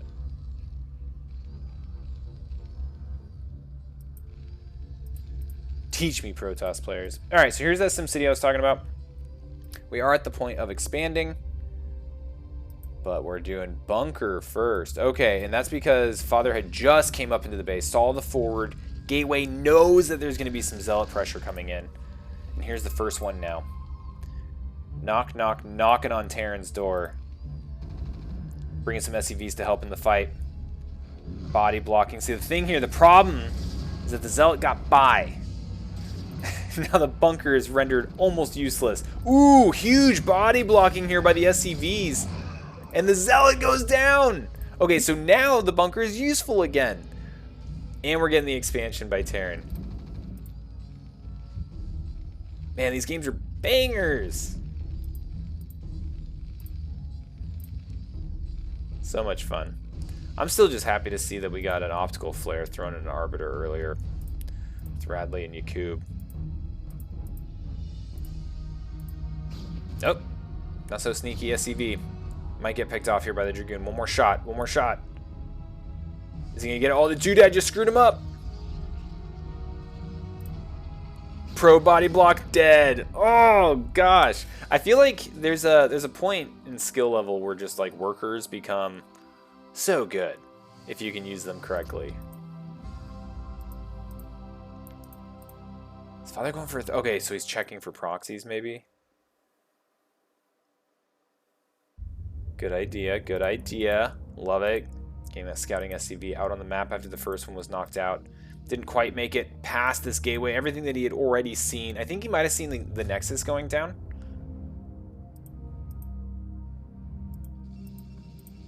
Okay, and we got the Robo going up here soon. Now this looks like just a normal kind of observer transition. We'll see if he ends up going Reavers. But we just started Dragoon range. Meanwhile, back on Father's side, he's throwing on both of his factories at the same time. Seems a little odd. I guess they were both late. I guess later.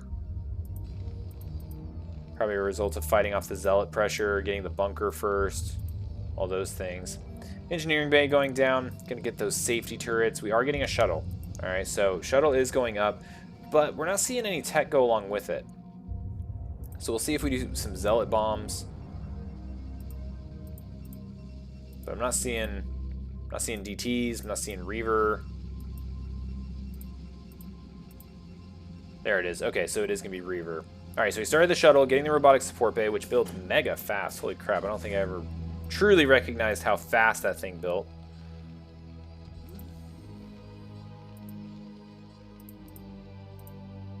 But we are going to have turrets, but are they going to be in the right spot? We're going to have one here by the main. Cool, helpful. We're going to have one here on the ring. We're going to get one here in the natural. Okay. So what else do we need, though?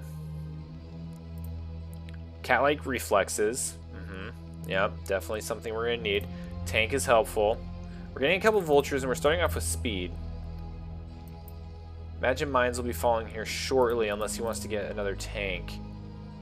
And while the Reaver is out, he still has Dragoons at home, so this will help prevent any type of run-by. But it might not help him if, as he's flying out with the shuttle, the third expansion is attempted. Then the vultures might be able to go get some damage in. Alright, shuttle was about to head out. Forgot the Reaver, picked up the Reaver. Has a Zealot, getting another Zealot. Off it goes. Now this SCV just gonna miss that shuttle. Oh, there actually might be a moment where we see the shuttle. The vultures are heading out towards the middle of the map. We got an SCV crossing the map. Oh my gosh. Two ships passing in the night, as they say. Let's see what happens. It's Reaver time, baby. Now he is flying straight into a turret.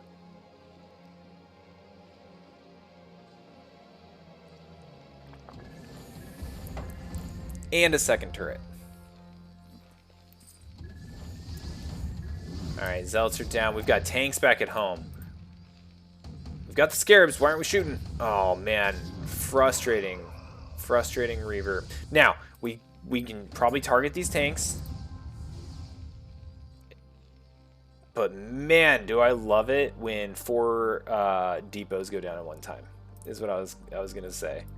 Like, target tanks, maybe get lucky, kill them, then start blowing up those supply depots. Now, this was the moment I was talking about. Like, the Reaver's going to go out. It's going to go across the map. We have the Vultures available.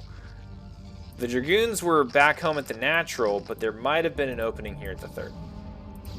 He's going to try to poke in here. He's using mines to try to push these Dragoons back. Almost got one. But not quite. Our Observer was made after that Reaver, and it's going to be able to help these Dragoons clear the field. So Father's definitely got his hands full here. But you know what? Like, the Reaver damage wasn't significant. Right? Like, the Zealots came, they killed one of the SCV. Looks like they hurt another one. They shot a tank, but it looks like it's been repaired now.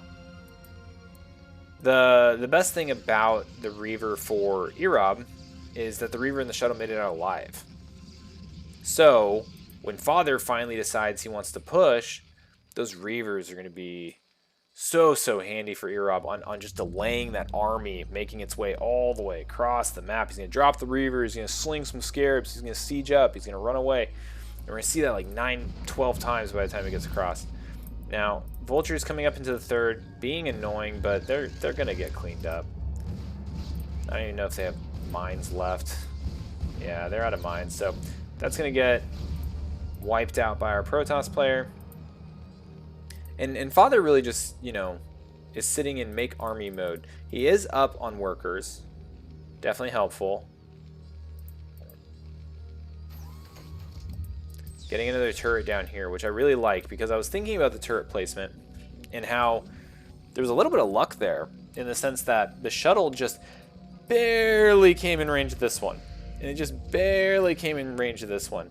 It did force Erob to pull back a little bit, which also kind of pulled the tanks back a little bit and stuff. But if he was able to just drop here and start pelting things, might have seen a little bit more damage as opposed to having like play the turret game as well. So this time we've got 2 shuttles for double the shuttling. Here we go, these little flying crabs. Oh, but right into the turrets that were just made. One of them goes down. This one I don't even think has anything. The one that died had the Reavers. Oh my gosh. That sucks. That is such a bummer for Erob. Very good for Father though. And yeah, that was great missile turret placement. After seeing that it was around, they got out alive. He knew he was going to come back. He knew that Protoss knew that this was the weak spot. Well, he shored that right up. Really paid off for him. Observer killing is fun. Got that nice little dopamine hit. Meanwhile, Erob about to take a 4th base, it looks like. Maybe even seeing a 3rd from our Terran player. Okay, big move out. I don't think he has awareness of this army up here. But Erob, like we saw, very good at delaying. But this is just so much, and the mines are going to be placed all around these Dragoons. This time, we're not even sieging with these tanks. We're just going straight into this blob, completely surrounded by Terran.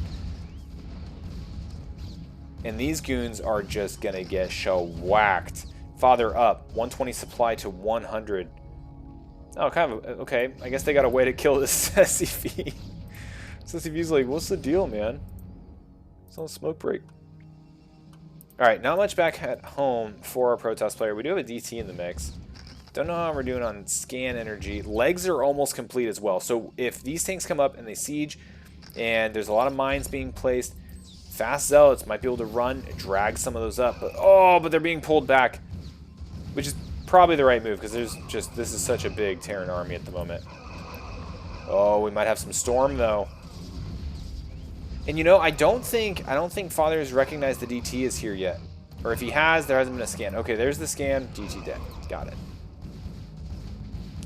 Erob's waiting for that siege. He's waiting for that siege before he drops the High Templar.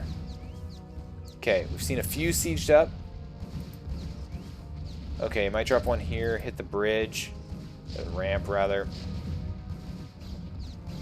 Okay, never mind. I'm not going to try to guess what he's going to do with this High Templar. Alright, this is a big push, though, from Father. Mines doing their job, weakening up those zealots. There's the storms. Oh my god. But the tanks, not all of them dying, right here in range of the probes, are starting to kill them. Natural, effectively not even mining anymore. This might be Father's game right now. He has got that contain. He's got the stranglehold on these bases. And we're pumping out more High Templar, but they just don't have the energy yet. Smoke break, nose pick break. All the breaks. Oh yeah, doesn't the animation have him picking his nose? I turn animations off, but I remember that from like being a kid. Back in the day. Back when this game was fresh. People didn't expand.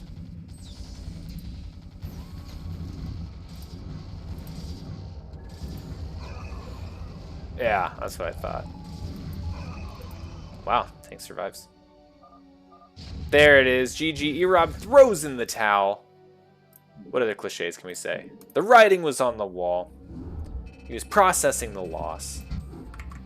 Let's go into game 3. All right, so game 3. So the pick for Erob is going to be Octagon. So Father picked Polestar. Erob is picking Octagon. Let's get into it. But first, let me take a selfie. No, I gotta update the scorecard. So instead of Polestar, we are on Octagon.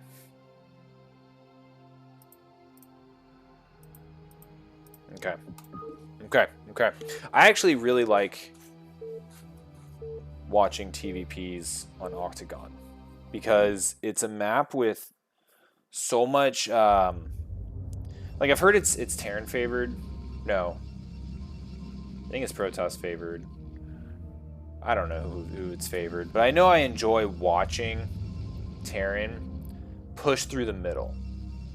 There's always seems to be moments in TVP on Octagon where there's just like turrets in the middle. You have vultures like creating a whole wall of mines. You got the tanks like hugging the side of the Octagon, and it just makes for a very cool attack when it gets into the long macro game. But anyway, here on Octagon, the bottom right, representing Chaos, is our red Protoss Erob. Up here in the top left, representing Team Legion, is Father. And don't call him Daddy. He doesn't like it. He prefers to just be called Father. He's very professional. Very professional. As all SCUL players are. And if you want to be professional, join SCUL. And even you too could enter the money brackets if you're good enough.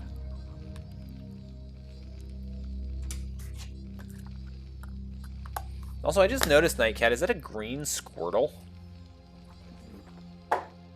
Is there a story behind green Squirtle? Pepe's Squirtle or something? Alright, barracks going down. Gateway going down. Simulator. Gas. There you have it. That'll basically take up commentating for the next 2 minutes while we wait for them to do something nifty.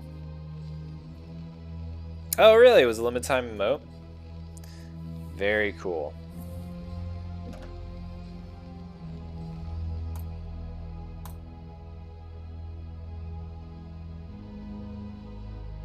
See how these guys scout.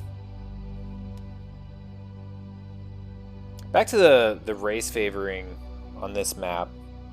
I want to say, I'm trying to remember what I heard. I think people say that it's not Terran favored. That in this matchup it's Protoss favored. I forget what the statistics are at the pro level or whatever. But I think some of the big issues is that it's just really tough to expand. You have that lower base right here, which is uncomfortable to be in, to say the least. You have the third right here, which is good, but it's vulnerable, and you don't have building space here with the exception of like one turret you can place right here next to the propeller doodad. And right here as well. And then if a Protoss gets carriers, I feel like this is just such a good carrier map. You got these walls everywhere around the center of the map. You basically just freaking follow them all the way around. You've got this pulsating freaking thing. Anyway, we got 3 Marines. We're going up into a factory. Guys are off the gas. Factory expand is the name of the game. Now, we do have a Nexus. Oh, that's a barracks. Oh, snap. Father getting cheeky. His scouting SCVs trying to delay the Nexus going down from Erob and doing a pretty good job about it. We'll see if he gets the cancel off in time. He does, because he's a professional. Goon range is started and ongoing. Goons popping out. SCV's coming back for more. He's going to come back and he's going to confirm the Nexus went down. But he's not going to make it. Sad. So we're going to see something else. We're going to see a Vulture come out. Now, did we go bunker? We are now. So here comes the bunker. We've got 3 Marines sitting back, but the Vulture's already taken off. Marine's going to hit the Dragoon on the way and then pull back. Buying some time for this to get built. I like that move. I like that. This is good. And the way that they're like all oriented, all 3 are shooting at the same time.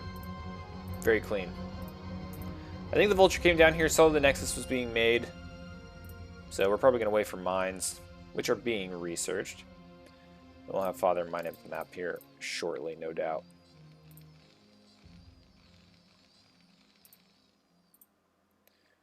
Dragoons might be going hunting for Vultures. We're having 1 stay back at home. You don't want that Vulture getting into your main base. We might have this guy park up here on the high ground as well. Nah, no need. Vulture gets shoot off. I like these high grounds too on Octagon. I just like this map. I think it's just a cool map.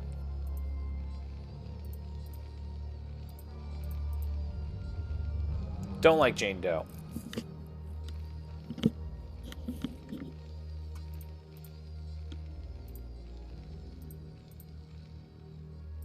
Alright, so we're having mines going out through the middle. Gonna provide a lot of vision, a lot of heads-up warning. Might see the Vulture go down, park himself down in this low ground, and then when there is a move out, sneak it right on in. I kind of feel like that's a misclick. I don't think that's where he wanted to chill with that. We're gonna be getting mines over here in the low ground.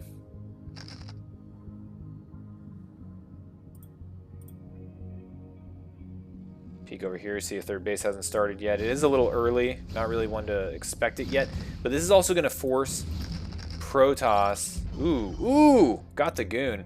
This is going to let him know when this observer is out on the field.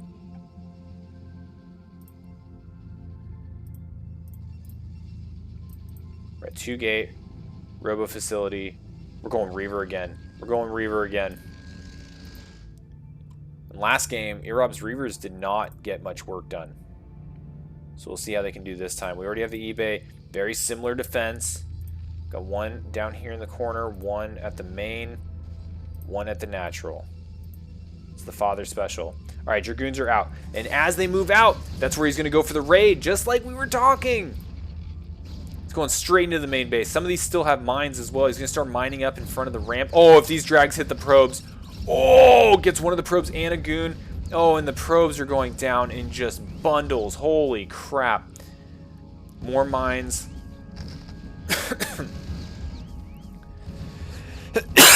We're at 18 probes to 37 SCVs now. This raid is ginormous. Now up here, there's tanks. And there's bunkers. These goons aren't going to be able to make anything happen. This is a huge turn of events for our Terran player. Another goon goes down to mines. These Vultures don't even know what to shoot at. They're just like, yeah, Cybernetics Core, sure, why not?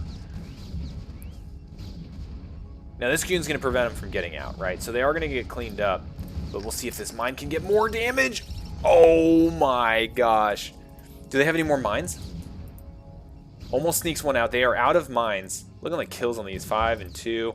There was a whole bunch more Vultures, too. We're at 17 to 40 workers.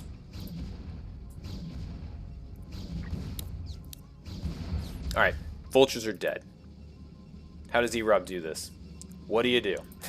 When your economy is shot. I'll tell you what you do. You make a gosh darn Reaver. You send it straight across the map, hombre. What we got? We got 5 Dragoons to our name. We're getting a third base. Gotta take a risk. Gotta take a risk.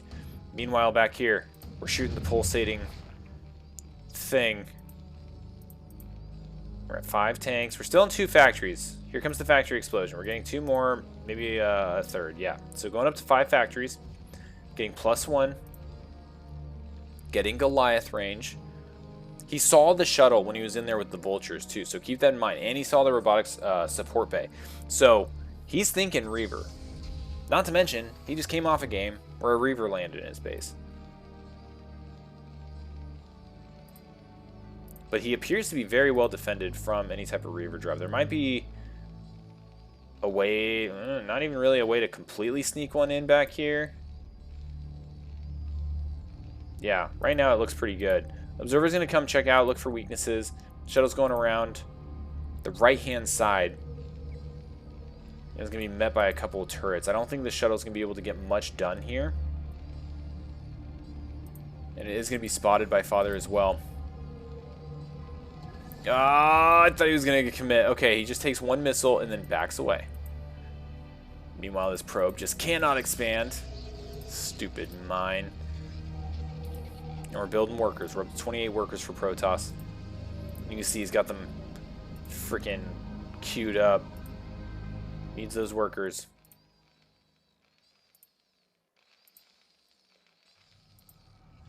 Now, is he mining his base? He is. Okay, so he's starting to mine his base. He's got the Goliaths. He's got a freaking bunch of tanks in here. And Father's just macroing up. Father's looking really good this game. That Vulture raid was absolutely enormous.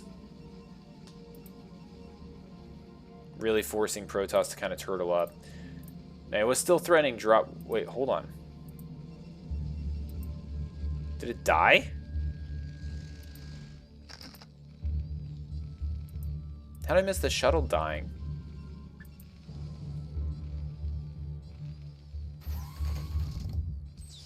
Well, that's unfortunate. Did it really die? No. Okay, it came all the way home. Good. I was going to say, what? I think that's the same one. Alright, so we're going to be seeing the move out here from Terran. Yo, Cell Talks, what's up, man?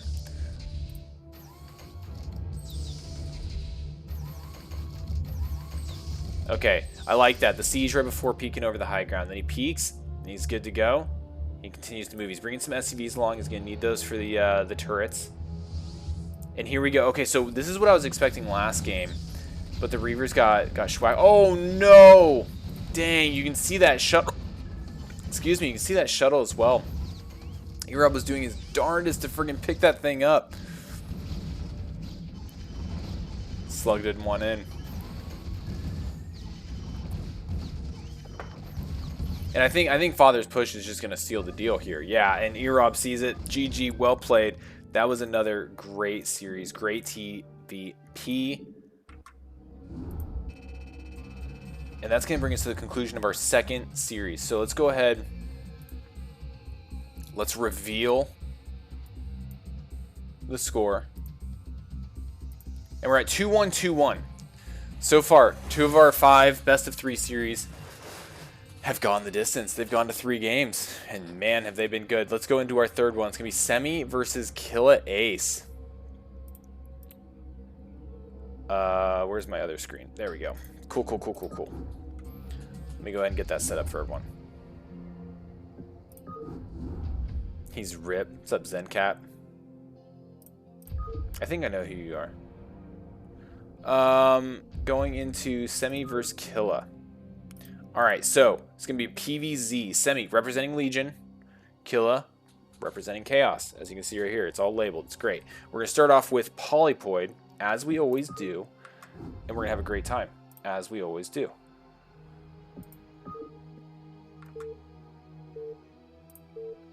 But let me type them in.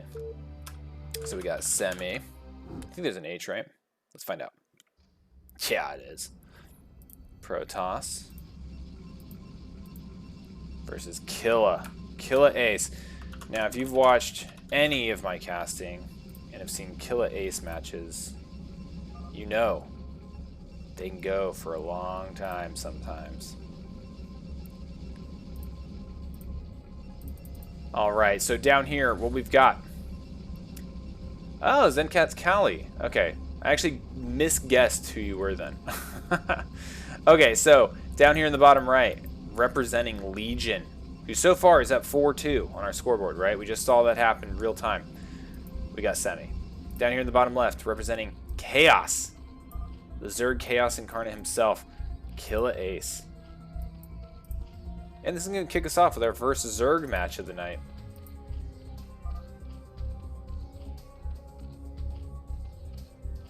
Now the Overlord is heading in the right direction. Is going to get confirmation of Semi's location. Right now, these two are just chatting it out. Love it. Semi talking how he hasn't been entirely active, but I've heard that that's not an indication of Semi's skill. Semi, very, very strong Protoss player. I've heard he can sometimes plays best when he's inactive. And I've heard that before from some people too. Like, breaks are just very helpful sometimes. Take a break, come back, play a little bit less. Mentally kind of recharge. Come back stronger than ever.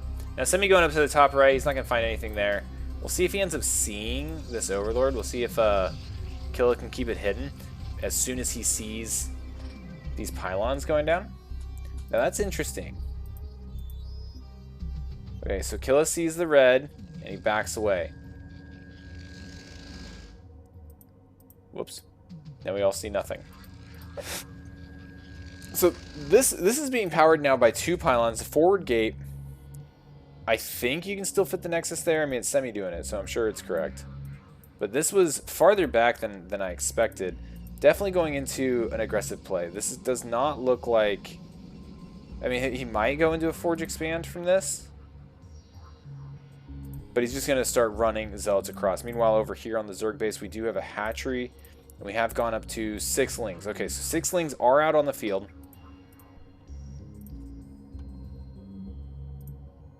Yeah, it looks like Semi might be expanding here. But no Forge yet.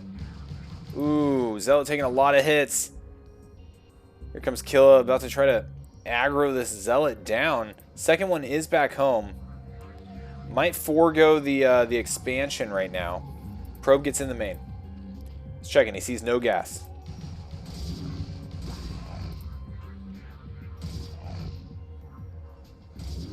Oh man, Zealot Micro going insane here. Getting a lot of free hits on these Zerglings. Oh my gosh. Even the one with the free hits not going down. Taking up to the ramp. Using the probe as a body block. How have these Zealots... How? How? It's stupid. So you heard it first here, right? Take some breaks from the game. Be less active. Play like Semi. So good. Alright, Killa forced to make more Lings. Looks like he might be intentionally doing this, right? He's going up to a 3rd base. Just pumping out Lings right now. We've got 9 drones here at the main. Still pumping Lings, though. And he has to do this just to defend himself, right? We know there's a bunch of Zealots on the field. These Zealots aren't slowing down for anybody. Lings did get up into the main, though. How does Semi deal with this? Cybernetics Core. Nexus. You can see the probe drill. Right? He's drilling the probes. He's going to drill them to the ramp. He's going to try to get the Lings on the ramp, and then watch these probes. They're going to start schwacking. Maybe not. He's just going to go for money. Oh, he's drilling again. Okay, so this time they're going to attack. But meanwhile, Zealots over here in the natural. Starting to get some damage in. 4th hatchery being made. Oh, he didn't turn these Lings down. Oh, man, that Zealot would have probably already been dead if that was the case. We'll see how they do now. Should be able to knock it out. All right, it's knocked out. Meanwhile, back over here, Zergling's still wreaking havoc. But don't forget, like, all these larvae being turned into Lings are not being turned into drones. We've got the Forge down now, and now we're getting a cannon. Okay, so Semi was being a little greedy, a little aggressive, and that led to a bunch of Lings getting in. Do not try this at home. But now we're starting to see a little bit more of a standard Forge gateway wall going down here at the natural for Semi. And keep in mind, 19 to 8 workers, right? So Lings are going to go to work on this gateway.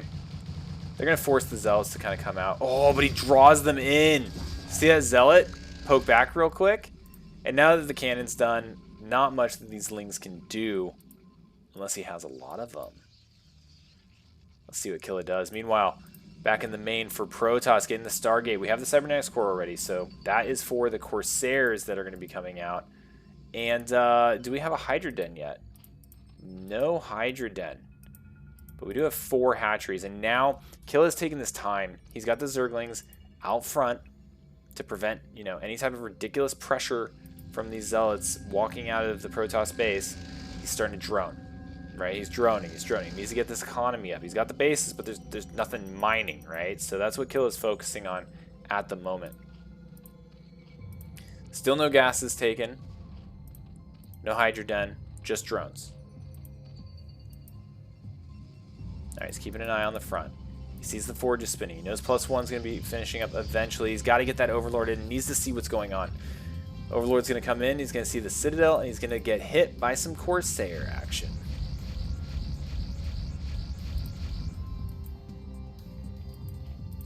Alright, so he knows Corsairs are out.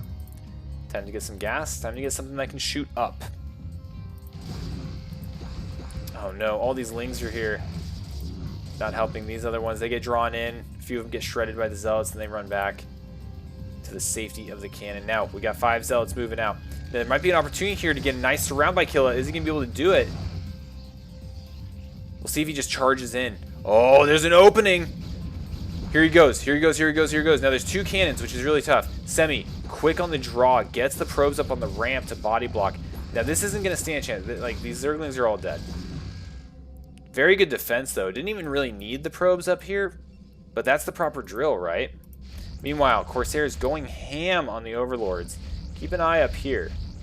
All right, we're about to be supply blocked at 26. Drones. Lots of drones. Creep colony. Hydroden. So Hydroden is down, but no Hydras yet. We have 2 being made. Couple of Sunkens going, or creep colonies going down here.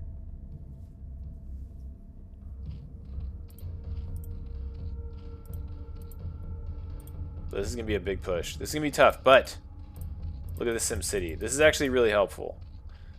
The big problem here is that he's supply blocked, and there's 3 Corsairs flying around they can't really deal with. And the Zealots are going up here to the 3rd, but there are 2 Sunkens. Looks like Semi's going to, you know, rotate around. Not focus on that base too much yet.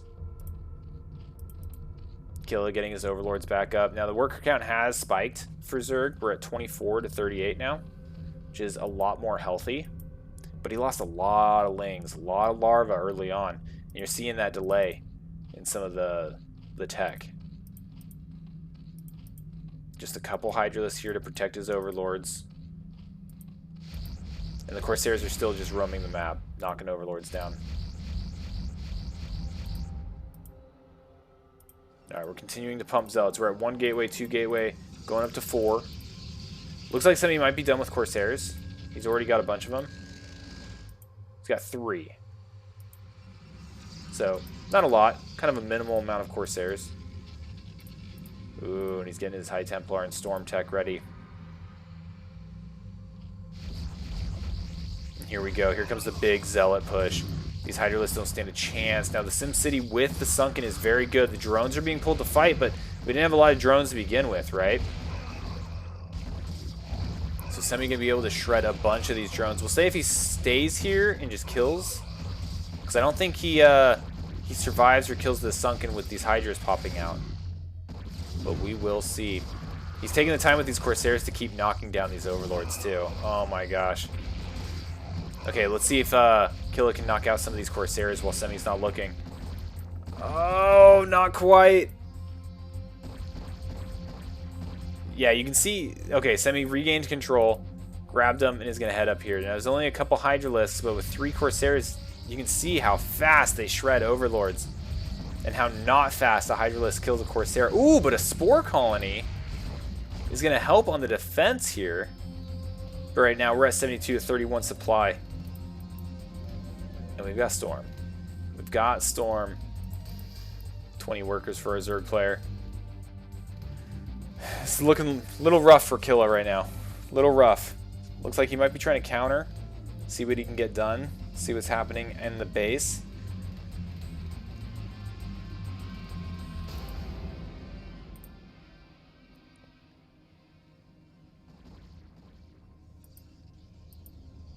Almost shoots down another Corsair. Oh my gosh, a DT. So the Corsair numbers have been thinned, right? No more are being produced, but all the Overlords are still chilling at home, right? So this single DT really does shut down these Hydras from just parking outside the front of the base. There's still a Corsair roaming around. It's wild. Now, Semi knows that there's Overlords undoubtedly on top of these bases where the Hydralisks went to, so he's going to go ahead and bring them back home.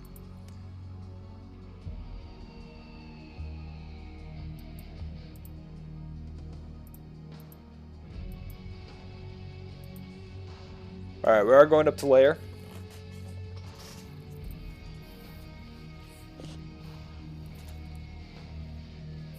.54 supply. Now the drones have recovered pretty heavily. We're getting +1 weapons, or range, for our Hydralisks. But this is a bust attempt that's going to be coming up that I just don't think we have enough for. Now this is clearly not a bust attempt. But he needs to keep eyes on where this Protoss army is. Finally shoots down that Corsair. I believe there's only one left, and it's up here, kind of patrolling the top of the map. Alright, Killer trying to get done what he can. Knows he has to retreat, but he sees the size of the Protoss army, and it is not stopping. Okay, there it goes. It stops. Protoss is concerned about getting his third base at the moment. Now, these Templar have been out for a minute, and you can tell because of how much energy they have. Oh man, this is going to hit like a hammer. 1-1.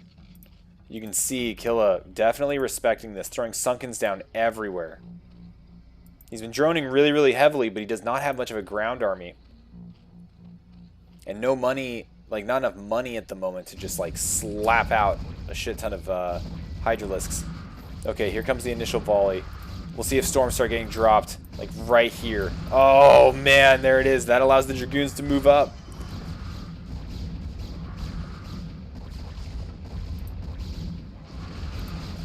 Another huge storm. Now Hydra's trying to hit from the top, but oh my god. You can just see, like, there's still so many storms in the bank. Anything that squirms or has talons is getting stormed down while the Dragoons and the Zealots just go to work on all the buildings. Here we go. The Zealots are being committed now. Fighting drones in a sunken. And here come reinforcements. I think this might be about it. And so does Killa Ace. That is going to bring us to the end of round one with these two. So what map? What map does Killa Ace pick? Well, let's find out. Killa Ace picks Jane Doe.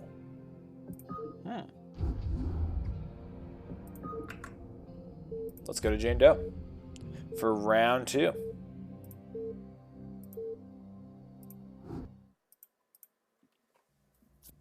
Alright, so here we are on the right side, representing Legion is Semi, our red Protoss, and representing Chaos is our blue Zerg, who chose on purpose Jane Doe.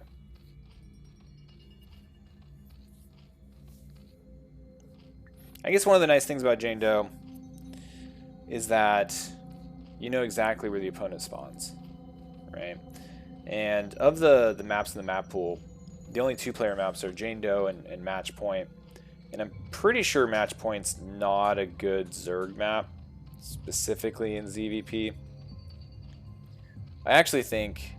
Now, the one thing I remember from looking at some of the map stats from like recent pro leagues and stuff is I don't think any of the maps are Zerg favored. But those are pros. Anyway, Marine dies. We're going straight out here. Now, I like the idea of Protoss building and going forge fast expander. We'll see if he goes forward gate again. Now here is it just secures such a fast third base for Protoss. I've seen other Protoss as well, where they kind of build everything like their initial defenses up on top of the ramp and really just focus on expanding like they normally would with a second expansion to the safe one. But I like this as well. It allows for that third. And it just allows for the aggression that it looks like Semi might be trying to exercise here. This time we're going early gas. So it does look like maybe Killa's thinking more Mutalisk play. More air focused. Semi coming right over, killing the Marine. Also, a lot of people kill the Marine first. Medics have an armor. and more health. So I'm killing the Marines faster. Couple drones. That tells me that Killa does not want Semi seeing what he's got going on. He also doesn't want him in the way of this hatchery. Semi's going to come down here and see if there's already something built. Now we know, like, mathematically he wouldn't have enough minerals, I don't think, to do that. Unless he completely skipped all these Zerglings. And even then, like, he wouldn't be able to. But I don't think he saw this go down either. He could have thought that drone was just heading across the scout. So we are going 6 Zerglings again. We're actually going up to 8. Overlord has made its way all the way over to the natural. Sees that there's no nexus. He sees that this is an opening just like last time. And you know, to Killa's credit, last game, Semi's micro was incredible. Right? Like, Semi didn't lose a single zealot to that initial push with the Lings, where that could have been really, really bad. So doing the same thing that we saw last game again is not necessarily a bad idea.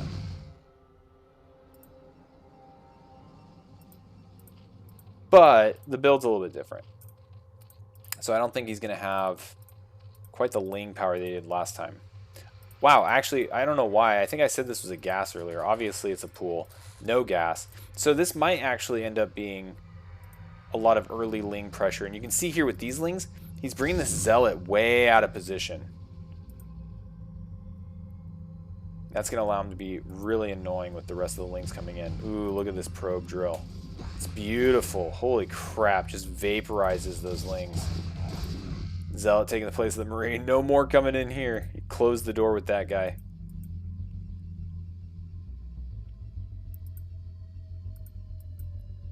Jeez.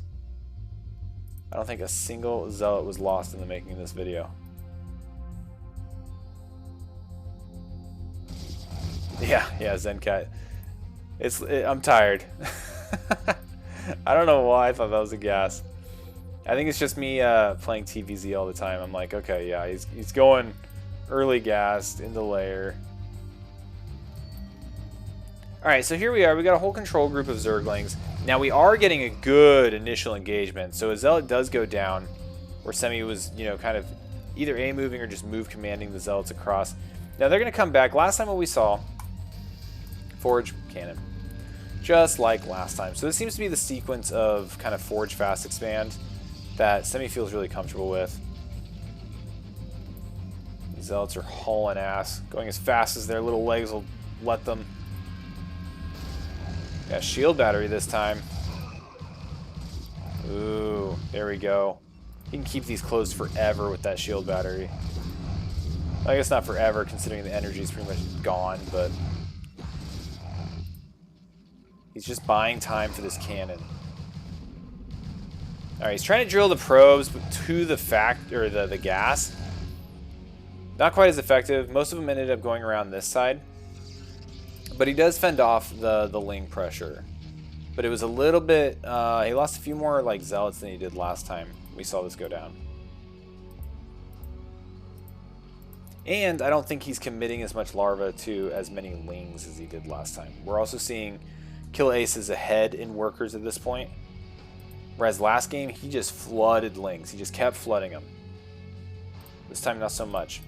But he is going to need a couple to get rid of this Zealot. Otherwise, it's going to be really annoying. Oh, man. Stopped gas mining right at 110. So this is pretty impactful. If I'm not mistaken, Zergling's speed is 150. Maybe it's 100. But if he's going layer, that's 150. Let's see what happens at 150. Okay, so he wasn't waiting for speed. What he was waiting for was just to get that den up so that he can start making Hydralisks. Meanwhile, this Zealot has 3 kills. Finally goes down to some drones. And we're stabilizing a little bit. Now, there's no Sunkens here. Last game we saw Killa Ace with the SimCity, with the hatchery, and the Sunken. That is what was able to fend off the 5 Zealot pressure that he was receiving. This time, though, he's going to have a few more Hydralisks. And we'll see how this plays out. So the Zealots are getting on top of the Hydralisks. The drones are coming in to help fight, add some DPS to this. He's losing a couple of them. But overall, this is still better than it was last game for Killa Ace. This is pretty good. Not too bad. He has lost a few drones to this pressure, but the Zealots have all been cleaned up. There's one back at home. I'm sorry, two. Getting another cannon, getting rid of this, the shield battery. But here come the Corsairs. So last time when the Corsairs came out, no Hydralisks. There was nothing that shot up. This time Killa is going to be a little bit more prepared. He's bringing his Overlord back. It's going to rendezvous with his Hydralisks. And this is going to be a little bit more of a regular play pattern that we see in ZVT or CVP. I like this gateways at the bottom thing. It really shaves off the time that it takes for his reinforcements to get here, as opposed to derping around with the ramp and building them like way back here. Okay, 4 cannons, not quite enough. Not quite enough yet. +1 on the way. Corsair's out doing its thing. Ooh, unfortunate travel path from the Overlord. You can tell that this is definitely a rally, right? Oh no! I thought Killa was gonna be able to save it. No, it goes down. Now the Corsairs are out on the map. Killa is supply blocked, being forced to build more Overlords right when he's trying to get this Hydra bust up and running. Oh no, more Overlords pop out down here. It looks like he had just kind of like hit all of his hatcheries and just started building them. So, gonna have to move some Hydralisks down, but definitely gonna lose probably one. We'll see. This is the banged up one, so it could die pretty fast. Yeah, Hydralisk to the rescue. Okay, so Killa's gonna have to pull back a little bit. Looks like he's gonna instead maybe... Okay, that was a rally. Oh, crap. More Corsairs. And the Corsair... Okay, I love this combo. Right? Unfortunately for Semi, it looks like the DT might go down. Oh, is he gonna get it? Oh, it's just outside. Okay, it does die. Semi is being so annoying with these Corsairs. But still, better than last game for Killa Ace. So definitely more of an opportunity to see this game kind of have a little bit more back and forth. Alright, so now Semi's taking his third. Around 9.5 minutes. Feeling safe, feeling cozy. Feeling like he's wasted enough of Killa Ace's time just building Overlords.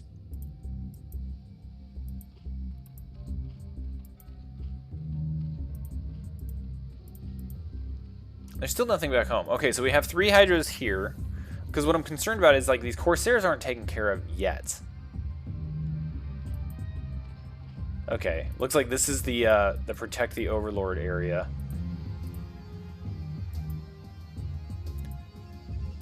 But we do have High Templar. I think Storm has probably been researched. We're getting Dragoon range. Currently at 1-0 upgrades. 0-0 for Zerg. And dang it, Overlords. So this is kind of that point where you're like, okay, maybe I should get Overlord speed. And it is being researched. It's a little over halfway done. But they're not being able to keep up with the Hydralisks. So they're just getting left behind. And Semi is putting on a masterclass of how to be mega annoying with Corsairs. Ooh, okay, so legs are done. And here comes the G House. And these guys are going to show up before Lurkers are ready. And right when this base goes down. Oh, man, he's going to shred this. I think the Corsairs saw this. And that was the trigger. Hydralisk moving in from the right side of the map. Couple Overlords here. We might see the Corsairs go try to take those out. Oh, one goes down to the ambush set by Killa Ace. Well done. All right. The Zealots are just kind of roaming the map.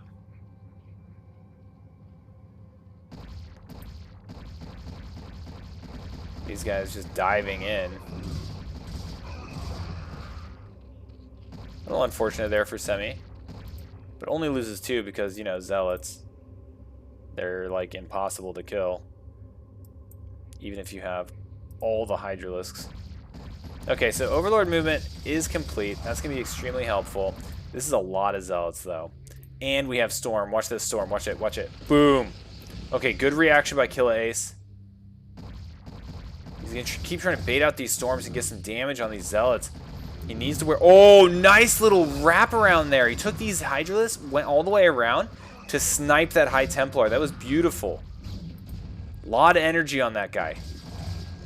But there's still a few more. Gosh, these guys are good. Alright, we're about to have additional upgrades show up. We do have +1 weapons, +1 armor almost done. We're mixing in DTs with Dragoons and High Templar and Zealots. The Protoss army getting a lot more sophisticated. We do have 7 Lurkers about to hit the field, though. Where are they? Looks like they're morphing here at the natural. Boom, done. A lot of Sunkens. Killa is concerned. Oh, we're throwing down 2 hatcheries here. It's 2 hatcheries that are going to get potentially denied. Oh, but this is where all the Lurkers are going. But the Protoss army's going up north. Okay, so he's doing this to defend the 4th base that he's taking. So he's going to expand behind this attack, and that's why he's coming from this side. Now he's going to run into all these Sunkens, but there's no Lurker support. If he had a few of these Lurkers down here with these Sunkens, that would definitely help quite a bit with all of these Zealots. Now I don't see an Observer. Okay, so there's the Observer, but no Observer needed when you have Storm. Just storming the area, killing the Lurkers, killing the Hydralisks. A little bit of evacuation going on from the natural. These Sunkens are just dying everywhere. Just guts all over the natural. More Storms. This is nasty. Semi 140 supply to 86.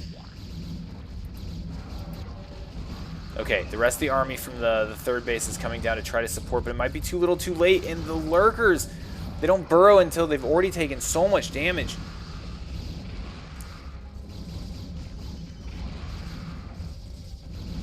Okay, the Zealots... Oh, unfortunately, both these hatcheries did finish. No opportunity to cancel.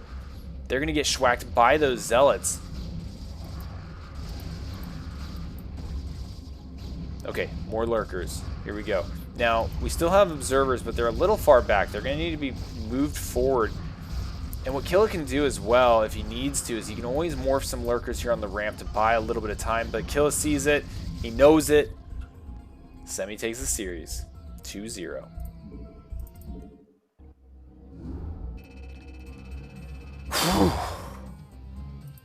These games have been action-packed. Let's go ahead and reveal our 3rd best-of-3 series of the night. That's right, Semi over Killa Ace, 2-0. That brings the score Legion 6 to Chaos 2. And you can see all these matches that are still to be played.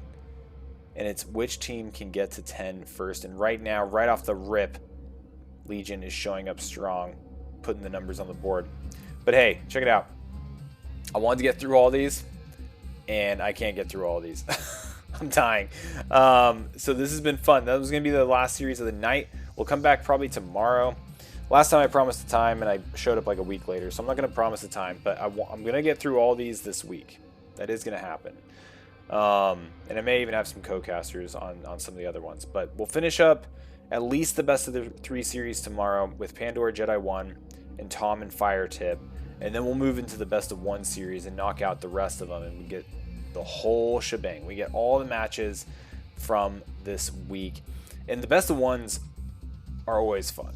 And it's always fun to just go ripping through all of them in one shot. So we might split it up into 2 streams. We'll see how fast the next 2 best of 3s go when I sign on next. But anyway, I just wanted to thank everyone also for supporting. The Prime subs, the follows, all of it is huge, super helpful, and really keeps the tournaments going, the money tournaments. So I'm looking at people to raid. There's a few channels watching ASL. I'm not going to do that in the event that there's people that are waiting for Taste Hostess or anything. Blander Strudel's on. Who else we got? You guys want to watch sumo wrestling? Nah, I won't give you guys sumo wrestling. Let's go ahead and let's check out Blander Strudel. Hopefully you guys speak Spanish. But strong Terran player. We'll say hi to him for a second. Otherwise, thanks for watching. And if you're not part of SCUL, you should join it. Bye.